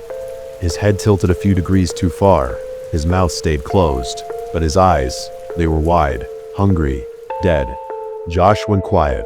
The man said nothing, just stared, and then stepped off the bridge and vanished into the forest. I should know then. That was no normal stare. That was a warning. We didn't see him again that day. Josh sulked, mumbling about toxic people and jealous energy, but as dusk fell, even he stopped talking. The woods around us got strange, too quiet. Trees shifted in ways they shouldn't. We heard things cracking branches, soft clicks like antlers against bark. Once I swore I heard breathing, not ours. Josh laughed it off. It's probably a yak. Yaks don't climb trees, I said. We picked up pace, hoping to reach the next village, but it got dark fast. The trail vanished under cloud cover. Then out of nowhere, a handful of wooden huts perched on a slope like they'd grown out of the rock. One man was outside, older, worn, a Sherpa, sitting by a stove. All guest house full, he said. We begged. Finally, he led us into a small hut he said belonged to his cousin. There was one cot, a stove, a curtain for a door. Josh griped about the lack of Wi-Fi, but I was just glad to have walls. Until the tapping started. 3 soft knocks on the window. We froze. There was no light outside, just the wind. Josh whispered. Was that? I pulled the curtain aside a crack. A figure stood there, just beyond the glass. I saw the scarf first, then the outline of that face, the man from the bridge. He didn't move, didn't blink. I gasped. Josh looked. Then the figure dropped out of view like a puppet with its strings cut. I ran to the door, bolted it. My heart was jackhammering. The Sherpa said, "He will go, don't let him in." "What the hell is out there?" I asked. He didn't answer. We were both still shaken from the tapping at the window. Josh had stopped pacing and sat in the corner scrolling through his photos. He kept the volume off for once. "I'm deleting all this shit when we get back," he muttered. "Not worth it." Then he stopped. "Wait." He zoomed in on one of the shots from earlier, from the bridge. It was a wide angle, mostly just him shirtless, grinning, holding a peace sign with yaks and the mountains behind him. But in the tree line, far back, almost buried in shadow, was a shape. It could have been a rock, a tree, or a hunched figure, tall and wrong, with what looked like a head too small for its body and one long arm against the bark. Josh went still. He swiped to another photo, one I didn't remember him taking. Same setting, different pose. And there it was again. Closer this time, still half hidden, but undeniably there. The face, if you could call it that, was blank. Not blurry, blank. Like a featureless mask had been stretched over it. No nose. Just a slit where the mouth should be. "Dude," Josh whispered. "What the fuck is that?" I felt something shift in the air. Like the mountains had stopped breathing. He turned his phone off. We sat in silence. Later that night we were still awake. Josh was pacing, saying it must have been a prank. Then we heard it again, a shuffle at the window. He yanked the curtain aside. The man was back. His face was pressed to the glass. But something was wrong. He wasn't moving. His mouth hung slightly open but not breathing. His eyes looked dried out. Then we saw it. Fingers. Huge, cracked fingers wrapped around the top of his skull, holding him up. The body wasn't standing. The body was gone. And behind it, something crouched. It filled the edges of the frame, fur matted with blood. Shoulders hunched like a beast that had learned how to mimic human posture but not well. Hooves scraped the earth. The stench hit us, wet fur and rot. And then it slammed the head into the window. Glass cracked. Josh screamed. I pulled him back as the Sherpa rushed in with a burning log. He shoved it into the fire pit and muttered something low and desperate in a language I didn't know. We didn't sleep. At some point near dawn, Josh snapped. "I'm not dying in a mud hut," he hissed. "This is insane." He grabbed his phone light and left. I begged him not to. 10 minutes later, the screaming started and stopped. Now there's something circling the hut. I looked out once, saw hooves, and then Josh, or what was left. It was holding his head, the flesh scraped clean off his skull, wearing his skin like a carnival mask. The beast looked straight at me, through the slit in the curtain, through what was left of Josh's face. It grinned. The teeth were sharp and jagged. The mouth was too wide with crooked lips. "It knows I'm in here." The Sherpa's gone. No idea when he left. I'm alone now. I can hear it breathing. If this posts, tell someone, or no one, just don't come here. Don't film the sacred. Don't turn everything into content. Something out here hates to be seen, and it's wearing the faces of those that disturb it.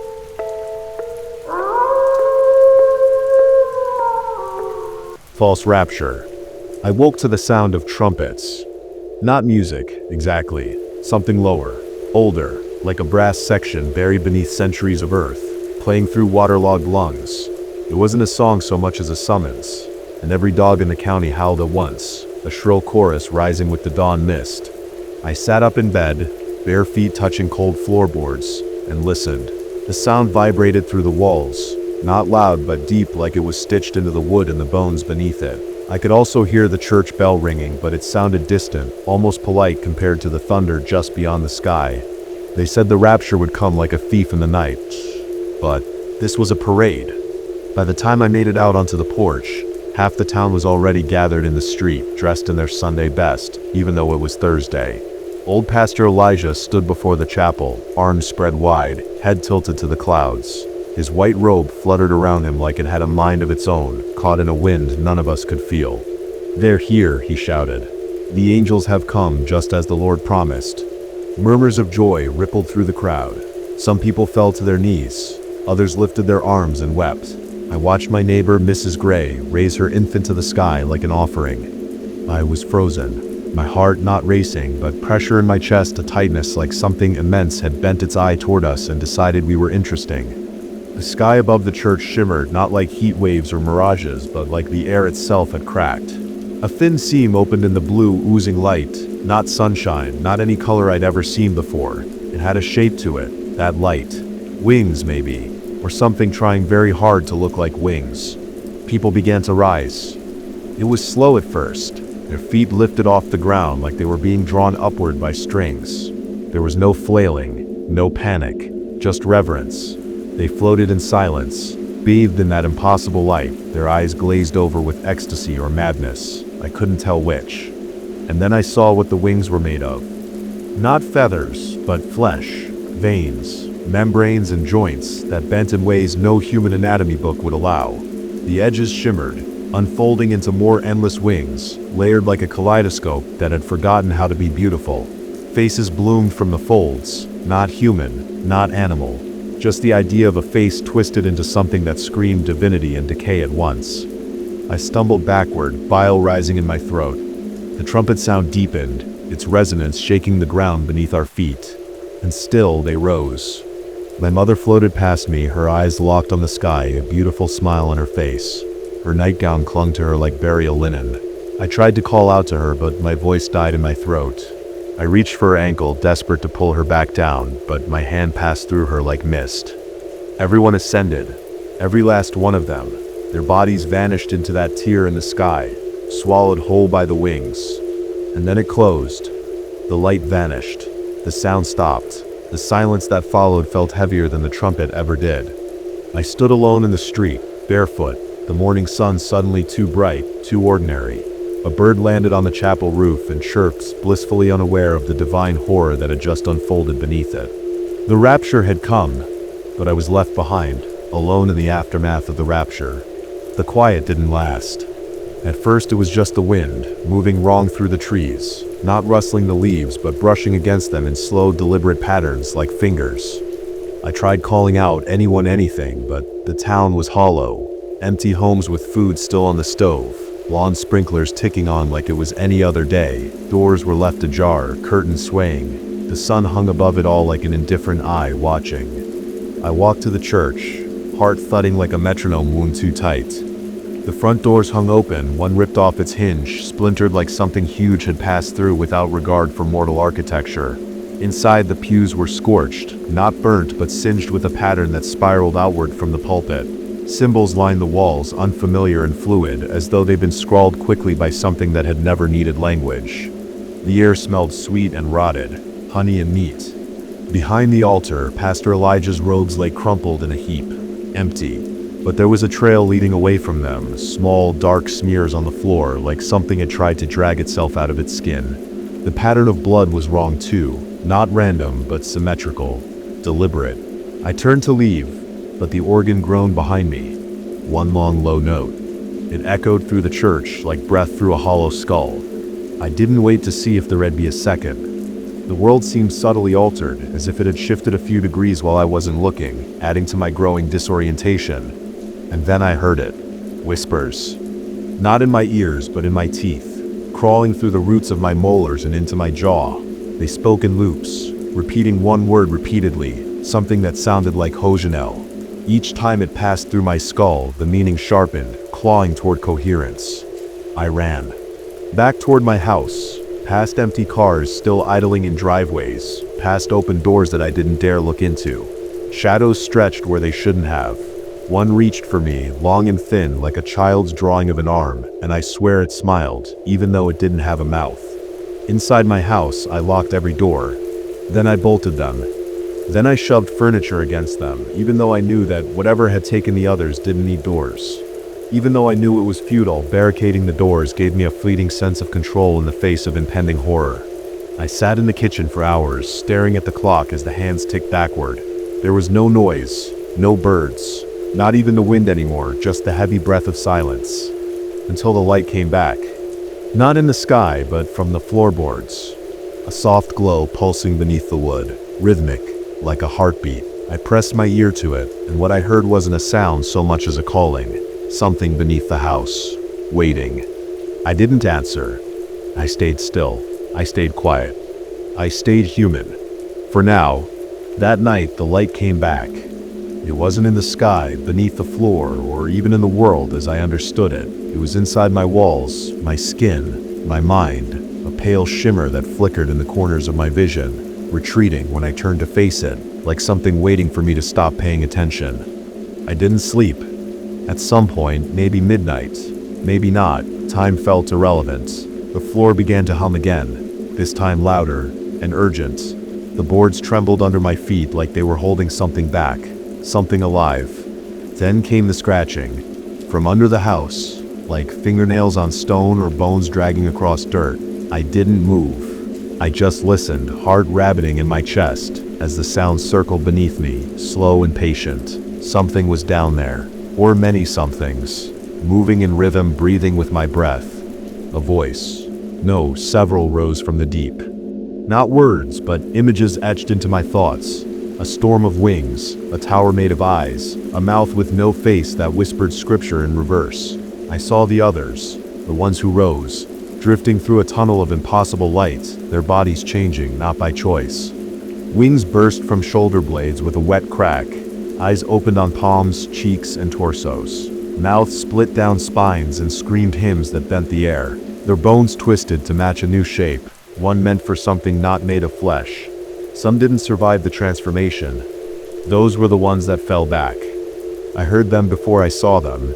The roof split, not shattered, not torn, but parted, like curtains, and they descended. They looked like angels. As if angels had been made by someone who had never seen a human but tried to approximate one from memory. One crawled down the side of the house, its limbs too long, joints reversed, glowing eyes orbiting its head like satellites. Its wings weren't wings, just spines that bloomed outward, each tipped with a twitching, featherless hand.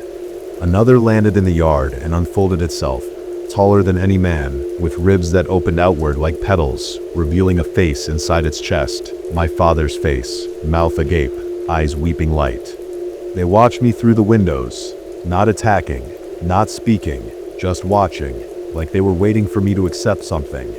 I don't know what made me open the door. Maybe I was tired of running. Perhaps I wanted to know. The tallest one leaned toward me, and its voice poured into my head like hot wax. You were not chosen. I felt it then that I hadn't been spared. I'd been rejected.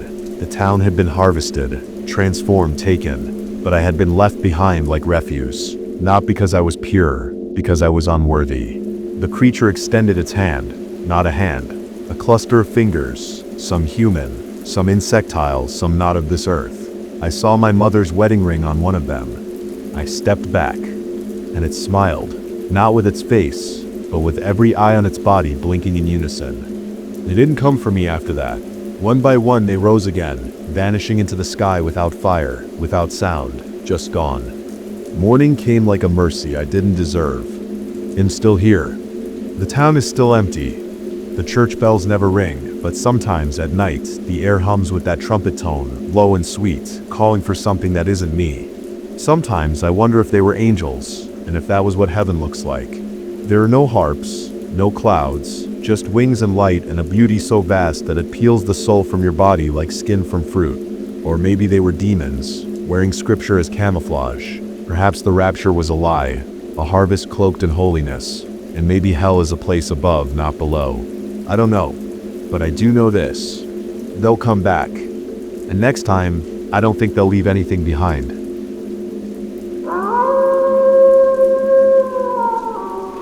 My parents told me not to look back. I didn't listen. Evelyn, are you sure this is a good idea? My friend, Jane asked with wide eyes. Come on, of course it is, I replied, electrified on the idea I had suggested. But didn't your parents tell you to not look back? They must have a reason for that. Lynette joined in. Maybe there are aliens? Oh please, aliens? Seriously? It's their fault for not telling me the reason. I have to find it out myself. Plus, I don't believe those stupid conspiracy theories about aliens. I have lived in that house for years, and I am still well and alive right now, I replied, with a jubilant tone. Trust me, it's gonna be fun. Plus, both of you can step out of your comfort zones. That house I have just described was where I lived before moving into the city area. When I lived there, I often got called names such as the other Tarzan or the girl who lived in the middle of nowhere. That's because my house was surrounded by tons of trees, just like the Amazon rainforest. It was as if I lived in a forest, in the middle of nowhere. The atmosphere of this wooden house was perfect. Every day the birds' melodious singing, along with the bright golden sunshine from the big fireball, would shine onto my face, waking me up. It gets better when it rains, as the smell from the fresh wood in nature really awakes me. I had to move from this rural house as it was difficult for me to go to school in the city area. However, I was told to never look back at the house when I left. Whenever I asked my parents about it, all they did was avoid this particular question. This always leaves me wondering why there is this peculiar rule. From the moment I left that wooden house, I have had this burning desire and dedication to find out the reason for this rule. I had to find out why. Hey, I know this is an extra thing, but do you mind calling a few more friends to follow us? Lynette asked with gleeful eyes. I agreed, as this was a great idea. For the rest of the final school week, I gathered 3 more friends, Chris, Joel, and Gazelle. Oh, why bother asking me? You know how much I like these type of adventures. Chris chortled when I asked him. For some reason, they were not like the other 2 girls, but were rather exuberant for this trip to come after I explained about my situation. Why don't we make this a camp? I am sure staying overnight there would be so fun, Chris suggested. Everyone nodded, except for the 2 girls. Wait. Remember Evelyn said something about her parents' warning? I'm sure there's a reason for that. I don't think it's a great idea to stay overnight, Jane complained. Oh please, I am going back there to find out what the issue is. If you are scared, you can drop out of here, I complained. All eyes were on the 2 girls. Okay, fine, but if anything happens, before Lynette can finish her sentence, Giselle budged in. Don't jinx anything stupid, okay? We will be fine, as long as we stay together. All of us nodded. After the long-dreaded school week, the long-awaited day has finally arrived. Okay, so here's the plan. The forest is 30 minutes to an hour away. We are going to take a bus to a bus stop nearest to the forest, which is about 10 stops away. After that, we would need to walk into the woods. It might take a while, I said. Yep, and also the bus only comes once every hour, so we definitely cannot miss the first bus. At 8 a.m., we gathered at a bus stop near the cafe where we boarded bus 45. The bus is so vacant, it's kinda eerie, Lynette commented. It's normal as bus 45 is rarely used. No one really goes to the places this bus goes, I replied. After that, most of us took a good nap, which felt like an overnight sleep. Sometimes hours can feel like minutes. We tapped out of the bus where we arrived at an old deserted bus stop. Everything here is covered in mold and grass, Giselle commented. Yeah, this bus stop has been here since the 1900s. Kinda old. Okay guys, enough yapping. Are y'all ready to walk into the woods? Chris chuckled. All of us looked at each other. Taking a deep breath, we took a step into the woods, away from civilization. Sunlight shone through the small gaps from half-eaten leaves left by hungry caterpillars. The smell of greenery diffused into the air as we walked in. Birds chirping and crickets' high-pitched noises filled the air. Though we couldn't see any signs of water, we could vividly hear loud splashes from waterfalls and rivers. The forest was full of life. It was really peaceful. Personally, I would rather live here than the city area. I love this atmosphere. Better than urban area. Jane smiled. All of us nodded with excitement. This journey is definitely worth it. As we descended deeper into the woods, things started to take a turn. Mammoth-sized trees surrounded us, along with humongous brown, dried leaves that covered most sources of sunlight.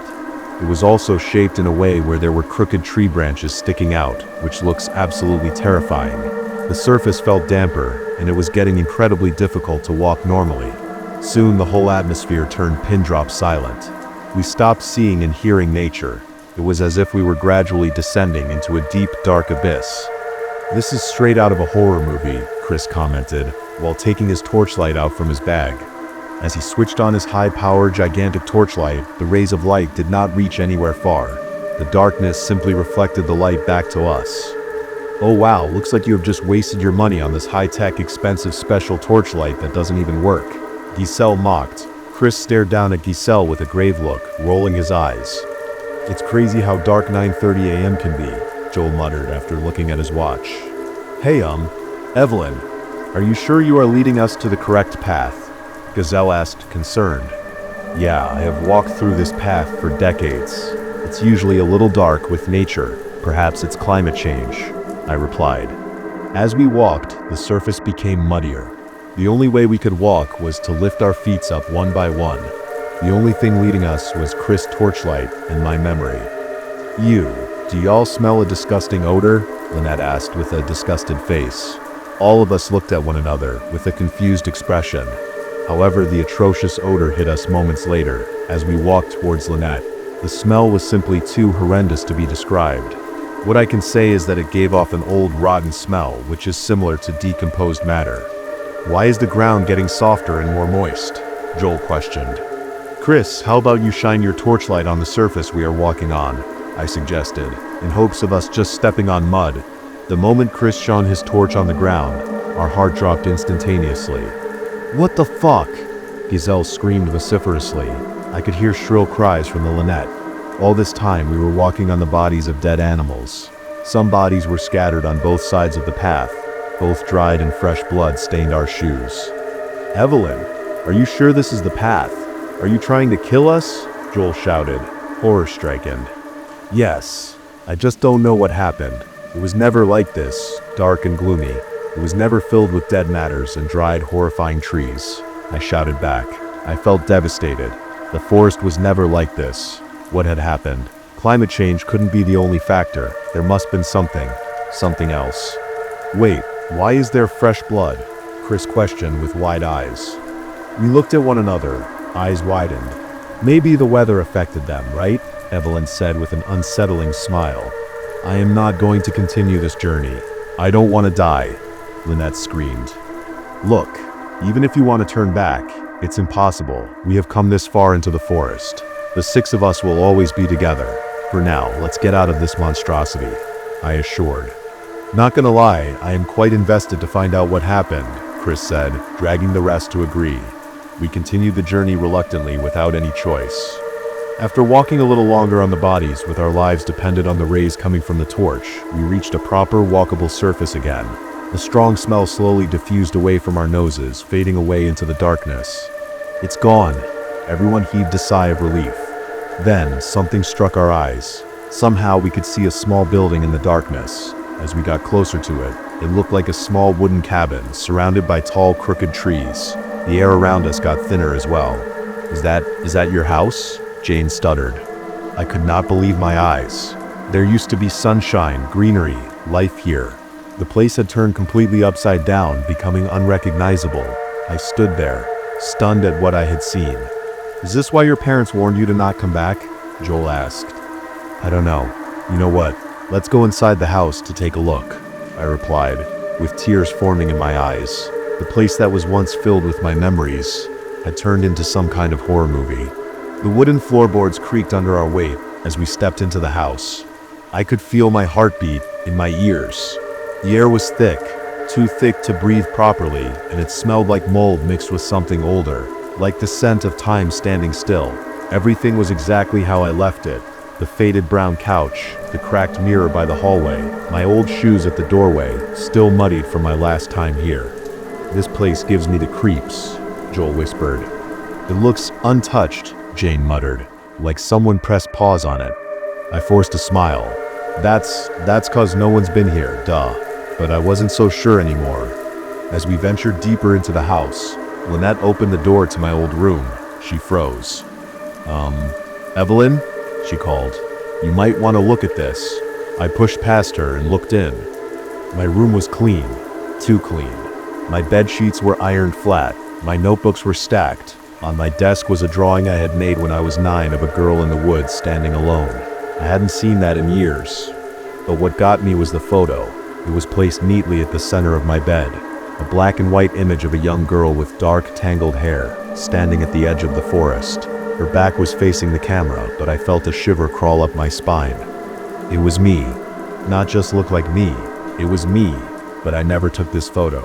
I don't remember this moment. I never owned a camera. "Guys, there's something wrong with this," I said, holding the photo with trembling fingers. Chris pointed at the wall beside my window. "Okay, what the actual hell is that?" We all turned. There, scrawled faintly into the wood, were the words, "Don't look back, don't look back, don't look back, shall remember who she is." "What does that mean?" Giselle asked, voice shaky. Before I could say anything, the torchlight Chris was holding flickered. Once, twice, then died completely. A loud thud echoed from the kitchen. "Who's there?" Chris shouted, turning his useless torchlight on again, and it surprisingly worked. Another thud, this time closer. My breath caught in my throat. Something in me felt like it was clicking into place, like gears grinding back into motion after being dormant for too long. I felt dizzy. My head spun. Images flashing, trees, eyes, screams, a woman pulling me by the hand, whispering, "Don't let them know." "What's happening to her?" Jane asked. "Evelyn? Hey, are you okay?" But I wasn't. I remembered. Those two words slipped out of my mouth like air, but they echoed in the room like a scream. Everyone turned to me, their faces a mixture of fear and pure confusion. What do you mean?" "Remember what?" Giselle asked, her voice trembling. I turned to face them, feeling my head spin. My vision wasn't normal anymore. The walls were sort of glowing, waving, like everything was alive and breathing. The air shimmered. I felt like I was floating. "My parents, they weren't protecting me," I muttered. "They were warning everyone else about me." Suddenly, the thudding from the kitchen stopped. The house grew quiet again, but not in a peaceful way. More like waiting. Then, from the dark hallway, something slid out. It didn't walk. It didn't crawl. It just moved. It was tall, thin, crooked in the wrong places. A shadow with too many limbs. "Don't look at it," I screamed. "Eyes down, now." Everyone dropped their gaze, except for Chris. He stared, frozen in place. His mouth opened slightly, wider and wider. "Chris?" Lynette whispered. He didn't reply. His eyes rolled back. His body jerked like a glitching video game character before he collapsed with a heavy thud onto the wooden floor. His mouth stayed wide open, eyes staring blankly at the ceiling. "Chris!" Jane shrieked, kneeling beside him. "Don't touch him," I said quickly. Just don't."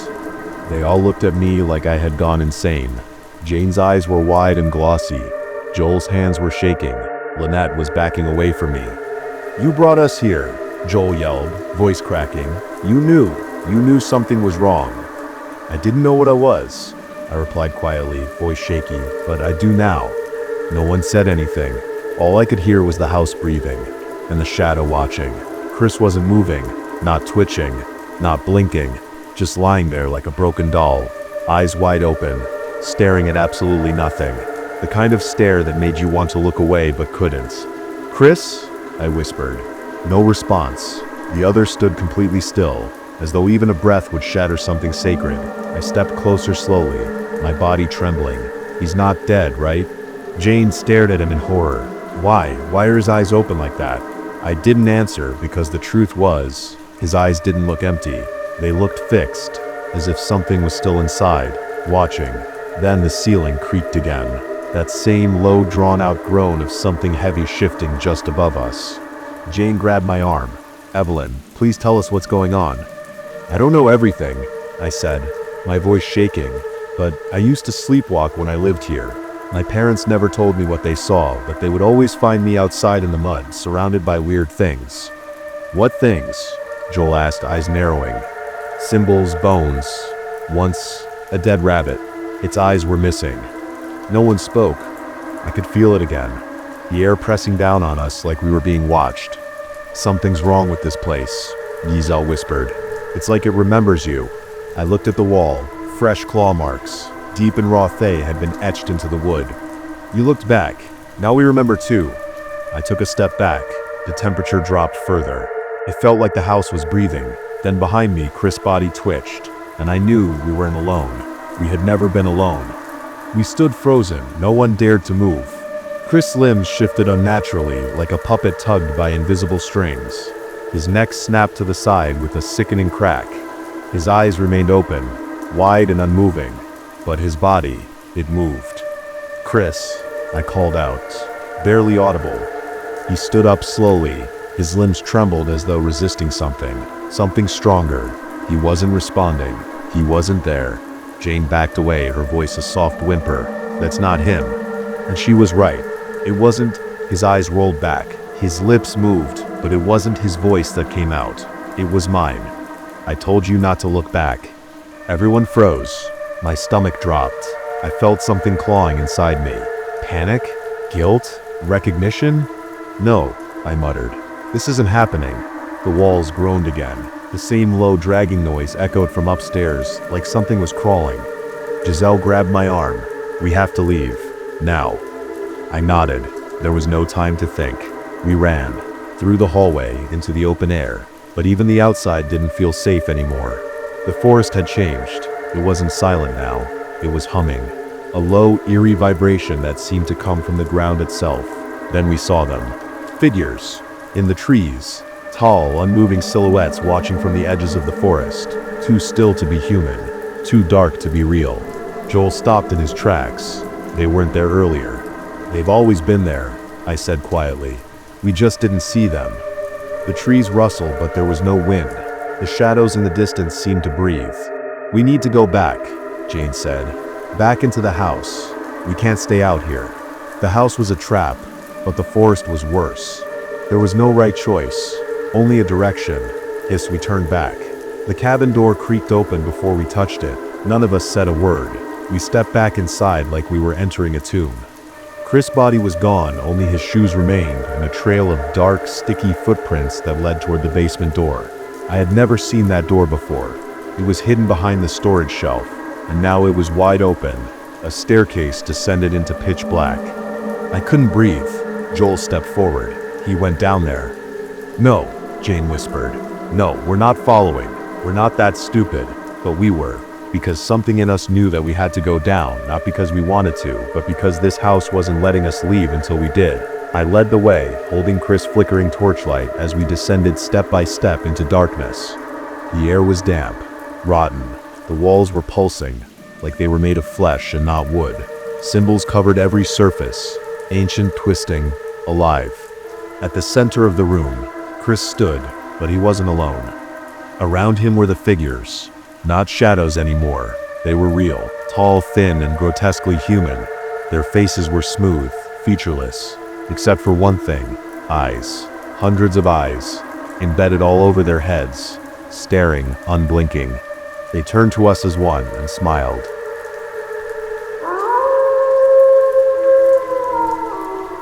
I should never have come back to Elkins. They buried Tom on a Thursday. It was raining. Of course it was. Elkins was always gray in my memory, a town that never seemed to dry out. The air felt wet just breathing it, like mildew had soaked into the bones of everything: houses, trees, people. I hadn't been back in over 8 years, not since I left for college, and then just never returned. There wasn't much to come back to. Tom had stayed, the last of our little group still clinging to this rotting place. I didn't even know he was dead until my brother called me. "You should come," Marcus had said. His voice didn't sound like I remembered, less aggressive, more hollow. They're saying he hanged himself, but something's wrong. Those words stayed with me. Something's wrong. So I drove back to Elkins, through the fog-wrapped roads and pine forests that had always made the town feel tucked away from the rest of the world. When I arrived, everything looked the same, but off. The trees leaned too far over the roads. Some houses had windows painted black. No birds, no wind. I stayed at Marcus' place, our childhood home. He lived alone now, ever since Dad died and Mom left. "You look like shit," he told me, when I walked in. "Thanks," I said, still brutally honest. He didn't laugh, just gave me a look. Tom's funeral was quiet, barely a dozen people. His mother didn't cry, she just stared forward like she wasn't really there. A few people said kind things, but none of it felt real. The weirdest part was what they buried. The casket was closed, sealed shut. When I asked Marcus why, he looked at me like I'd said something dangerous. They said the body wasn't in a state to be seen. That was bullshit. Tom was young, healthy. He wasn't a druggie. He didn't drink. He wouldn't hang himself. Something didn't fit. Back at Marcus' house that night, I found myself staring out the window at the woods behind our backyard. They used to be our playground as kids. We built forts, played hide and seek, made up monsters to scare each other. I saw something move out there. Not a person, not an animal, just movement. It was the way the trees shifted, like they breathed. On the second night, I found the tape. It was in Tom's handwriting, slipped under my bedroom door. I hadn't brought it. Marcus swore he hadn't either. The label just said, "For you, if I go." I didn't recognize the handwriting at first. It was shaky, panicked, not like Tom. Marcus still had an old VHS player in the basement. We watched it together. The footage was rough, handheld, shaky. Tom was filming himself in his bedroom, whispering, "Something's wrong here. I can't sleep. The dreams are spreading." The other night I woke up outside, just standing in the woods like I've been called. People are changing, not just forgetting things, rewriting them. I asked Mike if he remembered Sarah Thompson from high school, and he looked at me like I was insane. She was his girlfriend for 2 years. I found something in the woods. I can't explain it, but I think it sees me. I think it knows my name. At the end of the tape, Tom whispered something into the camera. "If you're watching this, it's already too late for me. Maybe for you too. Don't follow the lights. Don't go beneath. There's no coming back from beneath." Then it cut to static. I didn't sleep that night. The next day I went to find where Tom filmed. I remembered his place, walked the woods behind his house until I found a clearing. That's when I saw it. A hole in the earth, perfectly round, maybe 10 feet across. No debris, no dirt piles, just a gaping black pit.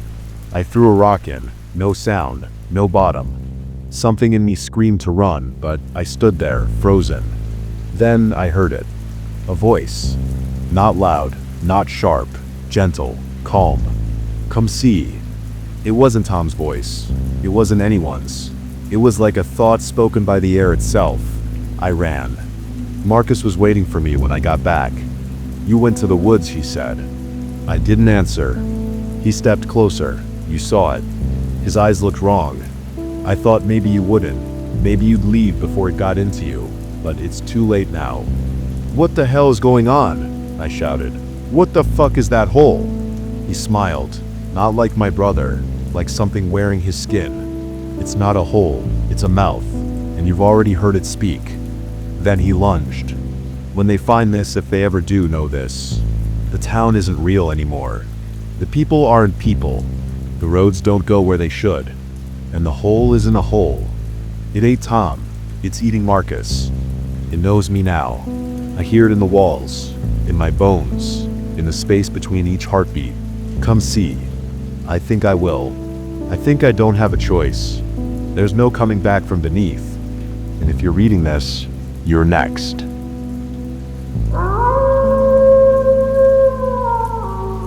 My girlfriend turned into a worm. I know that you're thinking about the hypothetical, but I seriously need help. I'm 24, and after college, my girlfriend moved in with me. We had settled on the East Coast, since her folks were Midwest religious types that had helicopter parented her for most of her life. They were initially upset, but she assured them she'd call frequently. My girlfriend Sarah loved the water, so we rented an apartment in a rainy town near a lake. The town was small and quiet, which allowed us to enjoy each other's company more, especially during the rainy season, where storms prevented any attempt to spend meaningful time outdoors. When it wasn't raining, I worked at a local animal shelter. It was the closest the small town had to a legitimate vet, but most of my time was spent telling people not to feed their dogs grapes and dog sitting when my neighbors left town on vacation. Even after moving away, it seemed like Sarah's parents were still a huge part of her life. They would call consistently every Sunday for 3 to 4 hours, talking about how great their church experience was, asking when the last time she had been, and again, re-emphasizing how great their church experience was. She'd roll her eyes, and figuring it'd be another long call, I'd go cook or read while they prayed with her over the phone. The issues started when Sarah stopped talking to her parents regularly.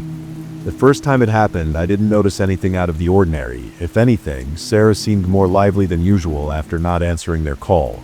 Since the rainy season was upon us and would not facilitate a car ride to the next town over for hot coals and cucumber eye coverings, we ended up doing an impromptu spa day with our newfound extra time. We threw some damp towels in the dryer, lit some candles, and settled down for a cozy day in, complete with cotton terry robes. Sometime after, during our exfoliation, I noticed something weird was going on with Sarah's leg. She was using a normal amount of force, but it seemed like more skin than normal was coming loose with each movement of the washcloth. I mentioned it in passing, but she laughed it off, citing my masculinity as a direct link to my lack of spa experience. Figuring that she knew better than me, we continued our spa day and the following week as usual. This weekend I'd be taking home Rascal, a tiny white chihuahua who had outlived the median lifespan of its already long-lived breed by about 10 years. His owner was an older woman who had paid me with 3 potted plants, as I had mentioned that our apartment needed some liveliness to complete the space.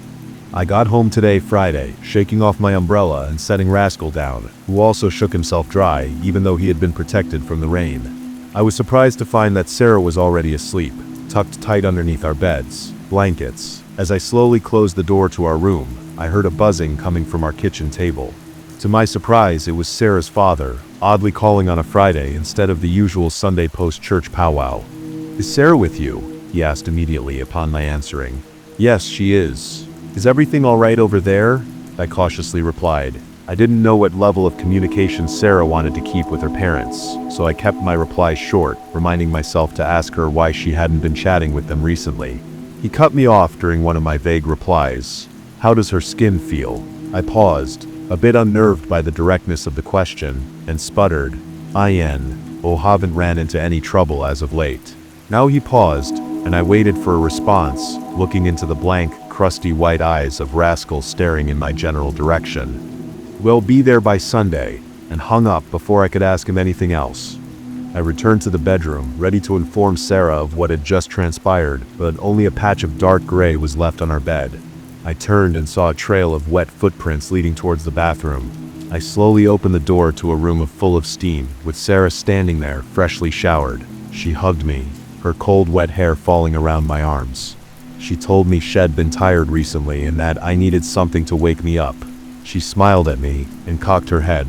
"What's wrong, Cinnabon? We have nicknames for each other." "It's nothing, Apple Fritter." As I embraced her back, wondering why her neck was so wrinkled and red, even after a shower, and why the bed was wet prior to her showering. She left to change, sliding from my grasp with an unusual ease which I chalked up to our recent spa day. She had meticulously waxed for about 2 hours, wanting to silk up her skin for me. After returning to the bedroom, she had quickly fallen back asleep. I chuckled, then noticed a white flake of something coming off her cheek. Stepping closer, it looked as if a sticky note-sized translucent scab had formed on her face. I went to brush it away, but doing so revealed an indent in her skin, where the scab had peeled away. Looking closer, she now had roughly a half-inch of dead skin covering her entire body like shrink wrap. I tried jostling her awake, but she remained asleep, not reacting to any sounds or stimuli. I frantically attempted to pry off the extra skin, and to my surprise it peeled off easily, letting loose a spurt of clear liquid that was trapped inside the skin barrier. I threw the sheets to the side, gasping in shock as it revealed more changes that had been taking place while I was worried about freeing her face. The webs of her fingers had each extended up to her distal joints, and from what I could make out, her legs had almost completely fused together. I stumbled backwards and raced to the kitchen to get ice water as my last option for waking her up. I quickly filled up a bowl of water and ice, and sprinted back to the room when I heard a loud crash from the bedroom. Jolting open the door, I found that Sarah had slid off the bed and was now completely encased in a thick rubbery layer of skin. I could still barely see her on the inside, still not moving. I desperately hurled the ice water on her in a final attempt to wake her up, but to no avail. She remained motionless. I curled over her, frantically thinking of what to do next. The rain continued to pour down outside my window, and a sudden flash of lightning snapped me out of my tunnel vision. Thinking back to my undergrad, I remembered another technique to force someone out of an unresponsive state. Placing my curled fist to where I expected her sternum to be, I pushed down in a hard rubbing motion. To my shock, her ribcage shifted, not slightly, but fully avoided my forearm as it passed through on its way to the ground. Confused, I took a step back to see that she had fully transformed into what looked like an enormous earthworm. Sarah was originally about 52 with dark hair and light blue eyes. She laid before me now as a 12-foot-long thin mass of skin and flesh, now rhythmically writhing on the floor of our apartment, sloshing around the mix of clear and crimson bodily fluid that now soaked the center of the bedroom's carpet. The movement looked as if someone was sealed in a large sleeping bag and was now trying desperately to escape, internal limbs stretching her outer layer of skin taut and then quickly receding. I stood back, as the motion was erratic, and she crashed against the bedroom furniture violently. It would have alerted the neighbors to a disturbance if it wasn't for the overpowering sound of rain against the building. I heard a screech, and as I snapped my head up, I could see Rascal had latched onto the side of Sarah and drew blood where his teeth had sunk into her soft pink flesh. I scrambled over and quickly pried his mouth open, releasing her from his grasp. He suddenly stopped growling and began barking in a panic. I looked upwards to see that Sarah had coiled vertically like a cobra, steadying itself to strike. I dove sideways but lost my grip of Rascal, who let out a final yelp before being mashed into the carpet. Sarah then unfurled from her position and began winding herself closer to where I sat, fearfully crouched in a corner of the room.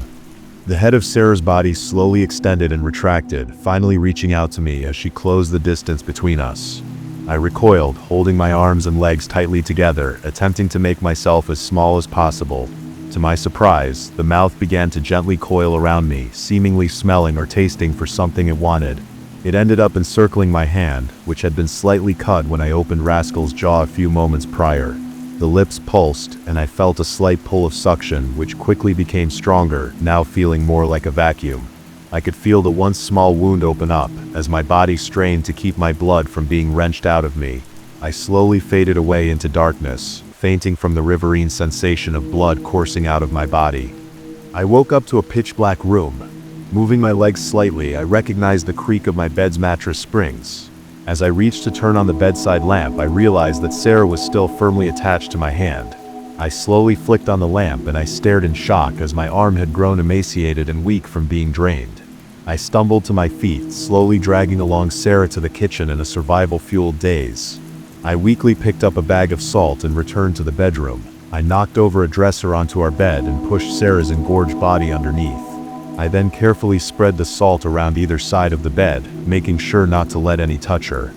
Yet, bracing myself, I flung the remaining crystals directly onto Sarah's new head, shoving it under the bed and connecting the lines of salt I had left open. To my knowledge, earthworms normally don't make noises, but the guttural moan that originated from under the bed was neither annelid nor human.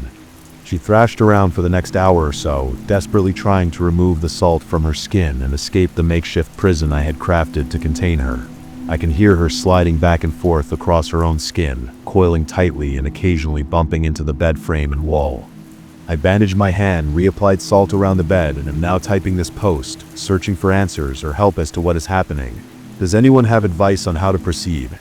It's Friday night and I likely won't be going back into work until I can sort this out. Thanks.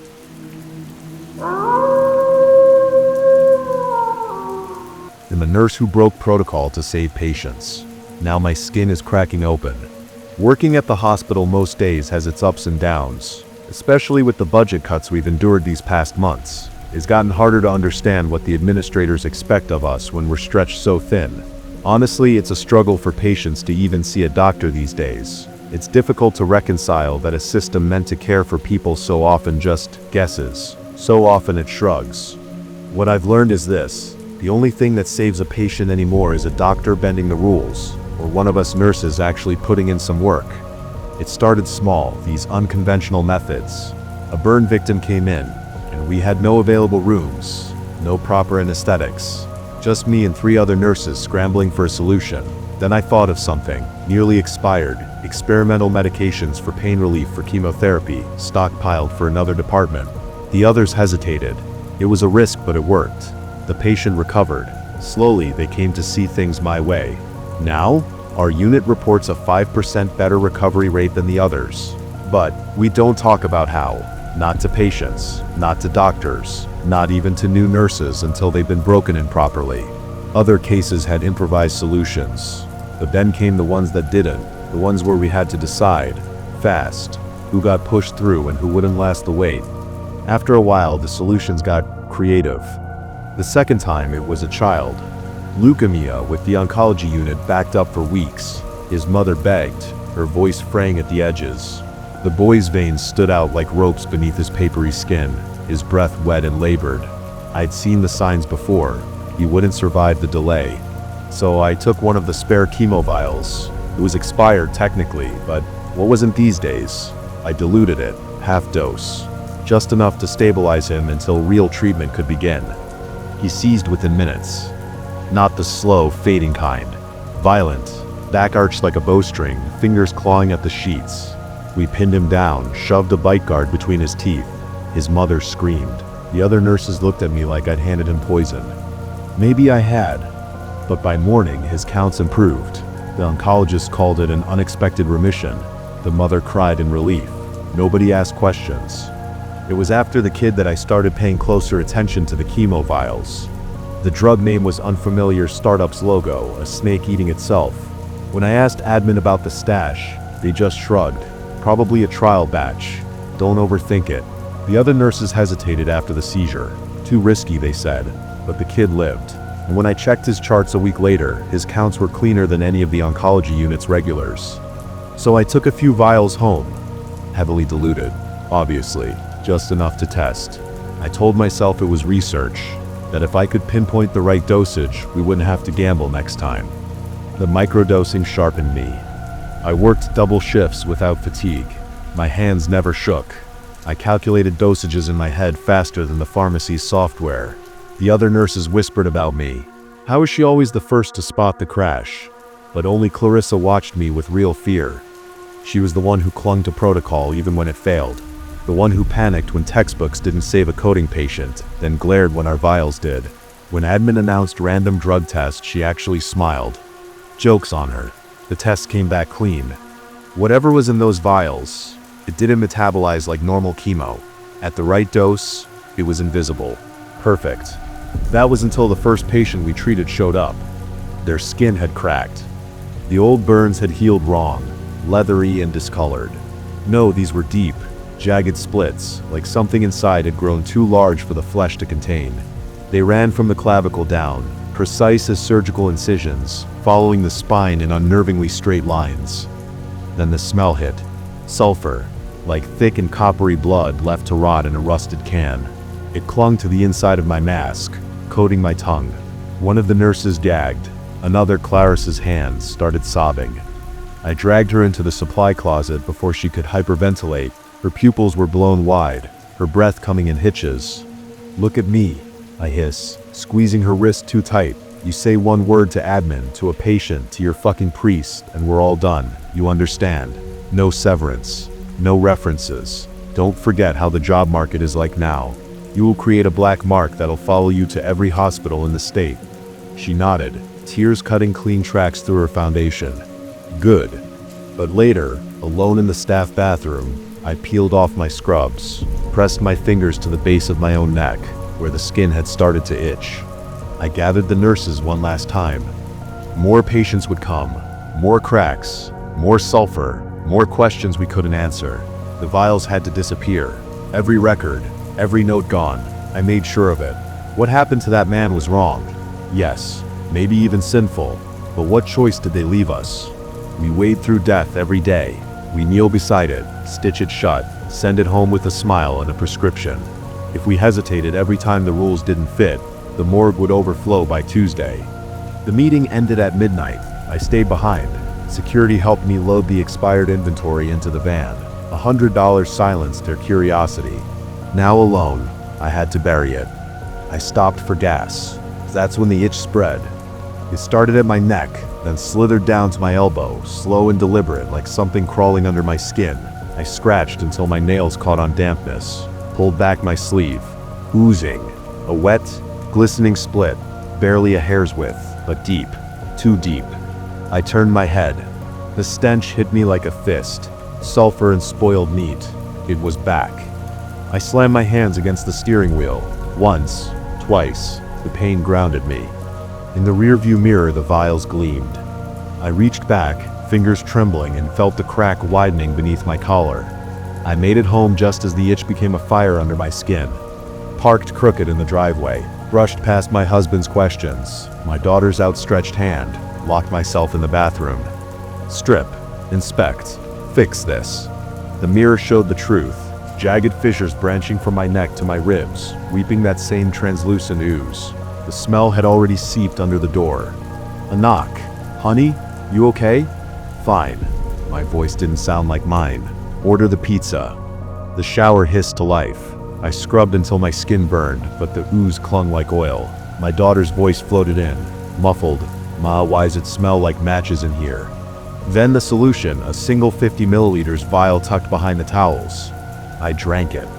The reaction was instant. My bowels turned to water. The cracks hissed, edges fusing like melted plastic. Pain gave way to numb, blissful relief. May pizza's here. I leaned against the tiles, breathing hard. The vial had worked. For now. I started to grow nervous about how long I would need to take the vials to prevent the cracking. Maybe I could trace the manufacturer, find a generic, something to make it feel less nameless. But every search hit a dead end. No website, no FDA listing, not even internal inventory records. The department that originally asked us to store it couldn't explain where it came from or why. I kept searching through pathology reports, procurement records, even my own tampering with the vials, and nothing. Every attempt to dilute the dose, to ration it, only made things worse. The cracks came back faster, deeper. One night they split me open across the abdomen. I barely made it to the bathroom before I vomited on the tile, choking on the stench. You just never get used to it as soon as you catch a whiff. Work didn't get easier. If anything, it became a mirror where I saw pieces of myself in every body that came through. The morgue reeked of sulfur on the bad days. Then, without warning, time began slipping faster. A month ago, I realized the worst of it. I'm running low. My supply, what little I have left, might last 3 months, maybe less. And then I'd be just another corpse on the slab. Pathology have told me what they can't dispose of a body the same day. They make exceptions. Cut it open, drain it dry, bleach everything before the smell sets in. Apparently it works. I can't stop thinking that's going to be me. They'll bleach me before my husband even gets there. He suspects something. He thinks it's another affair. How could I tell him this? Show him this? I just think about how alone I am now, especially now that I'm the last one left. Everyone else quit, transferred, or disappeared. Clarissa, she didn't make it. I went to her funeral last week. I wasn't welcome. The contempt from the other nurses fouled the air. Before the service even started, I had to leave. The itch had come back worse than ever. Like something was clawing its way out every time I took the vial too late. Sometimes I think there's no way out, but then something happened. Last week, the final patient I ever dosed came back. I saw them in the ER, just a flash of a face through the cracked door of Trauma Bay 2, but I knew. Same hollowed eyes, same pallor, same veins, that once pulsed wild with fever and fear. They were supposed to be gone. Not dead, just processed, discharged. Out of sight, out of the nightmare. But they were back, sitting upright, legs swinging over the edge of the gurney like they hadn't spent weeks with death curled in their lungs. Their eyes met mine, and they smiled. Not grateful, not kind, something else, something knowing. I couldn't breathe. I turned and walked until my knees hit tile. I didn't cry. I couldn't. I convulsed. Bent over the sink in the staff bathroom, gasping like I was the one coding. That smile kept replaying in my head, stretching wider every time, as if they knew what was inside me, as if they'd seen it grow. I didn't go back to the floor. I couldn't. By the time I returned the next day, admin had already filled out the paperwork. Leave of absence. Burnout. Perfectly understandable. The last veteran finally cracking under pressure. The others bought it. Why wouldn't they? They'd seen enough of their own breakdowns to know the shape of one. I even nodded along, played the part. It was easier than the truth. That I'd seen a ghost come back wearing flesh, I helped rewrite. So now I'm home, resting, recovering. Just long enough to die in private. I'm not sure what else I can do to stop this.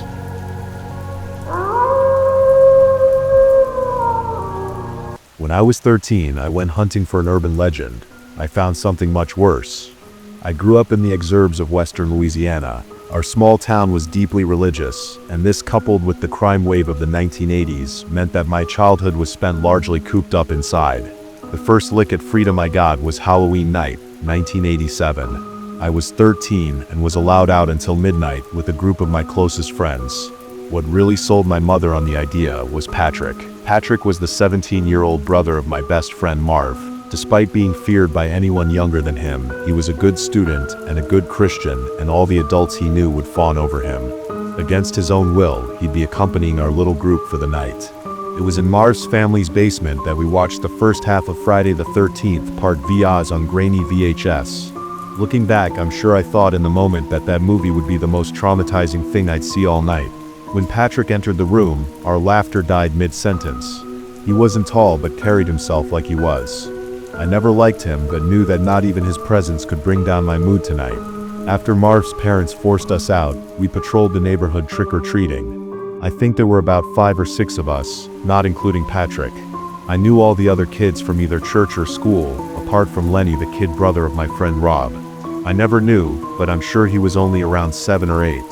I did remember that he was dressed in a clown costume. Apart from Lenny, the only other costumes I could remember were mine and Marv's. We both came dressed as Ghostbusters, and I'd brought an old black painted vacuum cleaner with me to really make it. It was after 10, after the trick-or-treating, that maybe 1 or 2 of us left the group to go back home. We all were giggling and messing around, high on sugar, not noticing that Patrick was leading us a little further away from the rows of white houses. The streetlights grew sparse, then vanished altogether. The laughter that had carried us through the night faltered, replaced by the crunch of dead leaves underfoot and the distant rhythmic croak of bullfrogs. The air thickened with the smell of stagnant water and rotting vegetation. I remember Marv nudging me, his grin faltering for the first time that night. "Dude," he whispered, "where the hell is he taking us?" There was a small marshy clearing on the banks of the bayou. Large, thick roots served as makeshift benches which Patrick directed us onto. Confused, we sat in a crescent around him and watched in terror as he took a cigarette from his pocket, lit the end, and took a draw. He blew smoke into Marv's face and started to talk. He told us all that he had a story he wanted to share, a local legend that every kid in town should be aware of. We listened intently as he began telling us about Leatherskin. The story will always stick with me, and I will now try to repeat it as accurately as I can. I might miss out some of the details. It has been 38 years after all, but this will be the truest account of the original myth on the internet, as far as I know, anyway. Leatherskin was born sometime in the late 40s or early 50s. Deformed, coarse brown calluses grew all over his body like spreading mycelium. His pus-colored eyes were nothing but tiny pinpricks, and the full set of teeth he was born with were too sharp to be breastfed. His father, the town's pastor, was terrified that his child was a satanic aberration, punishment for the sins of his youth. Despite his ailing wife's pleas, the pastor took his newborn to a murky corner of the swamp and left him in a patch of moss to die. By this point, Patrick had already piqued my interest. At 13, I'd already heard the name Leatherskin whispered before. I heard it from a kid in the playground when I was much younger, in the context that he was going to get me. It was a small part of local lore that I honestly knew nothing about. I didn't even know what Leatherskin was supposed to look like. On that Halloween night, I was ecstatic at the idea of finally getting to know. Unbeknownst to the pastor, he left his unwanted infant crying within earshot of a dilapidated shotgun house. The wooden shaking that was slowly sinking into the bayou was inhabited by an aged and dementia-ridden woman. She wandered from her home and followed the cries to that little patch of moss. When she found the baby, she took him in her arms and cradled him to silence. That night, she brought him back with her and raised him as her own. For years she fed and clothed him, cared for and nurtured him, and did her best to keep him from harm's way. The senile old woman was barely able to speak herself, and with no other human contact, Leatherskin grew up without a proficiency in any language. His diet consisted of raw seabird and other hapless swamp creatures until he reached puberty. By 13, Leatherskin was already almost 7 feet tall and had just begun to sneak out of his mother's home and into the small town on the other side of the overgrowth. Had stalked through the backyards at night and kidnapped family pets under the cover of darkness. This became his new routine, but as Leatherskin grew, so did his hunger. Sometime in the mid-1960s, a small girl wandered out into the swamp, chasing a monarch butterfly. She was never seen again.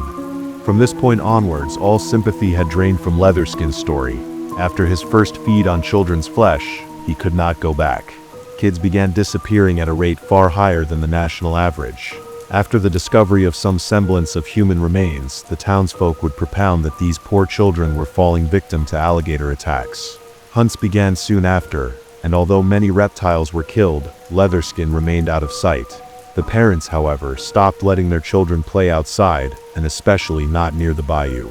Leatherskin was forced to venture further into the small village, and even broke into houses from time to time. It was after one of the Calloway twins disappeared from the edge of the schoolyard that people stopped saying gators and started to nail their windows shut instead. By this time he had begun to spend much of his time in the water, clambering from root to root in the murky shallows. Anyone who did encounter him might have mistaken Leatherskin for a floating log, or even a crocodilian. Few had realized how close to death they'd come. Some hunters might have even seen the rundown cabin Leatherskin called home. It rested half-sunken where the marshland met the slow-running waters of the bayou. It was built by the father of Leatherskin's elderly adoptive mother, sometime in the 1870s or 80s, I'd reckon. Back then, where it stood was dry land perched on a small riverbank. With more attraction, it could be developed into a township, taking the place of the one I called home a mile northwards. Shortly after the end of segregation, and immediately after Governor Wallace's loss in the 1968 presidential election, racial tensions in the state of Louisiana were at a fever pitch. Following more sightings and even a blurry photograph of Leatherskin, the highly fantasized story the local newspapers ran with were of a Creole cannibal living deep within the swamp. A racist mob was whipped up, and in one warm July night they descended into the quagmire accompanied by the sheriff's men. By foot and by boat, the crowd came across Leatherskin's decaying house. Raiding it, they found only the senile octogenarian who'd raised the young demon. She was alive, but unresponsive, as she had been for the past 2 years. In that time, she'd been kept alive, fed and bathed by her de jure offspring. The gang of men soon realized she wasn't the sole occupant of the house, however, as the wooden frames weren't the only things rotting away. Led into the cramped upstairs by stench alone, they found piles of small bodies, most picked down to the bone. In the ensuing interrogation, the old woman sadly died. This was the beginning of the account from the sole survivor of that night's events. Once he regained speech a few days after, he told the reporters encamped around his hospital bed that shortly after, the door was ripped from its hinges. A blur entered the shack and tore the group of men apart, shrugging off gunfire like a metal drum as he did. The lone survivor, a teenage clerk from Rubio's Hardware, had only done so by leaping out of a brittle mildew-frosted window. Leaving the screams behind him, he ran, coated in blood, through the maze of vines. In a panic, he twisted his ankle and crawled onto a mossy clearing lit by the moonlight. Eventually, he was found by one of the police boats used in the search, piloted by a bewildered deputy, and taken back into town. When a second search party came across the old cabin, they found what was left of the group of men. They were gored to pieces, strewn everywhere. The townsfolk burned the house, and as it went up in flames, its ancient foundations finally gave way and it slid into the murky water. No one knew what happened to Leatherskin, but to this day, our little town still has one of the highest disappearance rates in the contiguous United States. Some say Leatherskin is still alive and well, thriving in the swamp, still feeding on children. At least this was the story told to us by Patrick. Once Patrick finished his yarn, he looked around at the group of kids in front of him, gauging our belief, or a lack thereof. To my side, little Lenny was quivering in his clown costume, his eyes darting around the mangroves. I was conflicted on its validity, but I can remember that with the passion the story was told, I felt inclined to believe him. If I had fully believed him, I might have been less enthusiastic when Patrick quickly suggested that we should all go into the swamp and hunt for Leatherskin ourselves. Since I watched Stand By Me, I yearned for the freedom I had seen in media. With an hour to midnight, I leapt from my seat on the route and fervently supported Patrick's plan. He threw his arm around my shoulder and spoke to the rest of the children, goading them to follow my example. I started to wish that I kept my mouth shut, because 5 minutes later our little posse was trudging through the swamp. One or two decided not to come with us, instead following the trail back the way we came and into town. A few of us had flashlights, given to us by our overprotective parents, that, combined with the brief cracks of moonlight gazing through the canopy, guided our path. We stuck to the elevated and dry sods of earth, as best we could. Despite my attempts, I could feel the hanging ends of my pant leg dampen.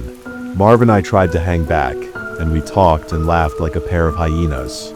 The air was wet with sound, cicadas, toads, and the flow of the nearby bayou. Suddenly, Patrick put a commanding hand up and told us all to stop.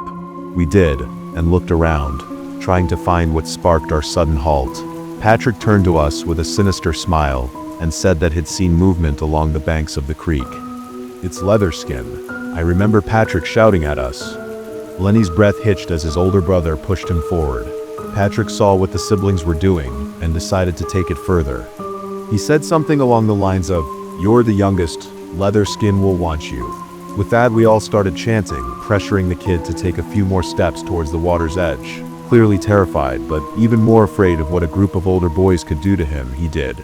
In his little white clown suit with blue and red polka dots, he took a series of anxious steps forward as we roared around him. "Joking," I shouted. "Oh my God, is that Leatherskin?" Lenny whirled around, almost losing his balance and falling backwards into the water. Tears were streaking down his white face paint now. "Stop it, guys, you're not funny," he screamed as we all bent double, laughing at him. Those words are etched into my mind because they were his last.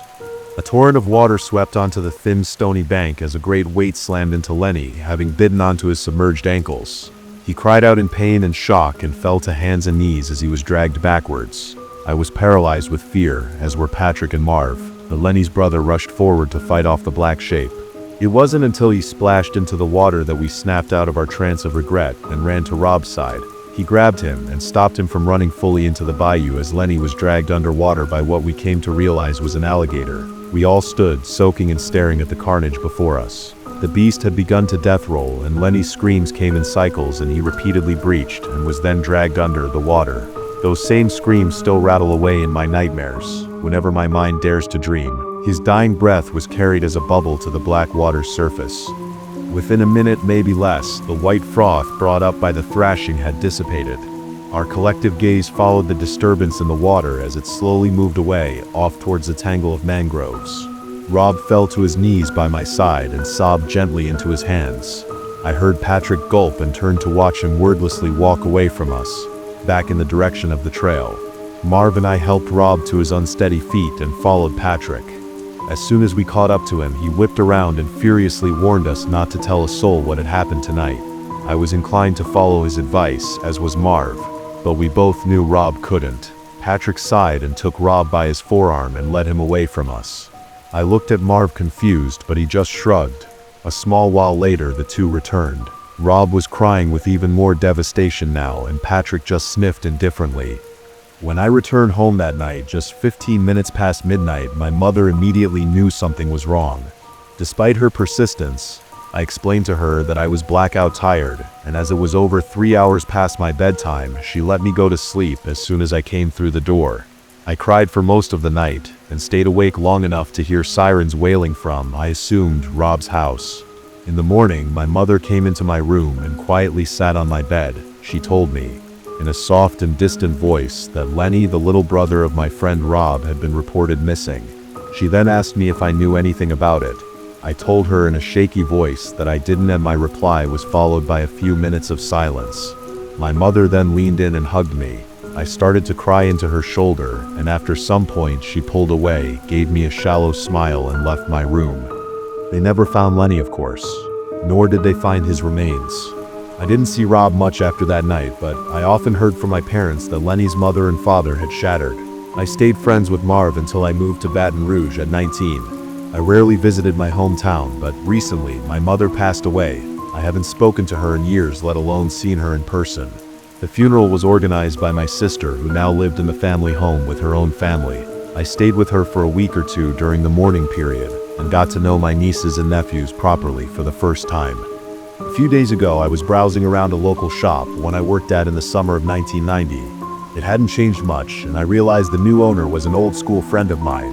I was walking down aisle 3 when I bumped into him. I almost didn't recognize him at first, but he recognized me.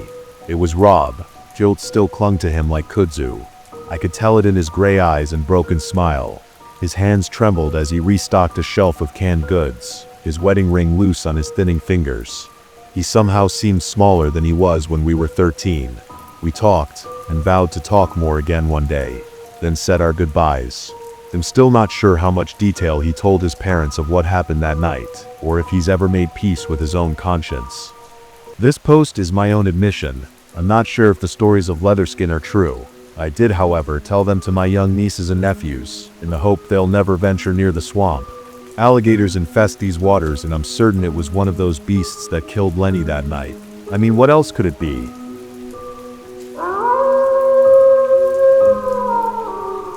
My neighbor's kids once stopped knocking on my door.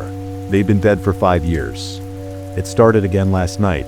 3 soft knocks at the door, just after 2 a.m., the exact same as it's been for the past 4 nights. Knock, knock, knock. I know I shouldn't open it. I know what I saw. But when you hear children's voices whispering your name in the dark, when you see their silhouettes pressed against the frosted glass, it's hard to pretend you're not just a little bit hopeful that it's all been some horrible mistake. The Wilson kids died 5 years ago. Their house caught fire in the middle of the night. Faulty wiring, they said. By the time anyone noticed the smoke, it was already too late. The family was trapped upstairs. The whole street woke up to their screams. I did too, but I didn't do anything. I stood in my window and watched the flames eat their house alive. I told myself it was too late, that by the time I got outside I couldn't have helped anyway, but I heard the knocking even then, faint and desperate, just like now. I think it came from inside the walls. The parents' bodies were found together, melted into the charred bed frame, but the kids, they were never found. Just tiny handprints on the floorboards, leading to the front door. That door had claw marks in it, deep ones. The cops thought wild animals had gotten in, but wild animals don't knock. Last night I finally opened the door. There was no one there, but the knocking didn't stop. It was coming from the walls now, and it's not just knocking anymore. They're talking. I can hear them behind the drywall, giggling and whispering, scraping their fingernails along the inside. They're moving, room to room, closer. They keep asking why I didn't help them, why I watched, why I did nothing. I tried to tell them I was scared, that I didn't know what to do. They didn't like that answer. I don't think they're going to leave this time. My lights are flickering, the air smells like smoke, and I can see tiny handprints forming on the wall beside me. They're inside the house now, and they're not alone. I didn't sleep. After the handprints appeared on the wall, I locked myself in the bathroom and turned the lights off. I don't know why, like hiding would help. I sat in the bathtub with a knife I found in the drawer, like that would make a difference. They didn't try to break in. They didn't have to. Around 3:15 a.m., the whispering started again. Not just the kids this time. Another voice joined them. Deeper, slower, like it was learning how to speak. The children sounded afraid of it. I heard one of them say, "He's awake again." Then silence. And then the scratching started. Not at the walls this time, from inside the mirror. I swear I'm not crazy. I watched as a small crack formed in the center of the glass, spider webbing outward like pressure was building behind it. Something moved on the other side, just beneath the surface. I turned away, and when I looked back, the mirror was normal again. But my reflection wasn't. It blinked when I didn't. I left the bathroom when the sun came up. I thought maybe daylight would push them back, like they were tied to the night somehow. But now things are different. It's not just the walls. It's the photos too. Every picture in my house, with people in it, friends, family, even old school photos, all of their eyes are gone, scratched out, but there's something worse. The Wilson kids are in them now, standing in the background, watching. One of them is behind me in the picture on my fridge, smiling. I'm in the photo too. I don't remember taking it. I don't remember ever smiling like that. I left the house around noon and drove until my gas light came on. parked in some diner lot an hour out of town. I've been sitting here for hours. I don't know where to go, but they do. There's a note under my windshield wiper, written in crayon. Why did you leave the door open? I didn't. I swear I closed it. Unless, no, I locked it. I know I did. I'm going home now. I have to. I think whatever was with them got out. I think it's wearing me, pretending to be me. And if that's true, then who's been driving my car for the last 10 minutes?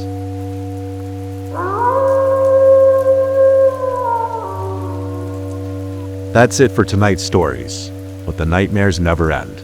If you enjoyed these chilling tales, don't forget to like, subscribe, and hit the bell so you never miss a new upload. Got a scary experience of your own? Share it in the comments.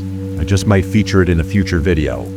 Until next time, stay safe, stay curious, and remember some things are scarier than they seem in the dark.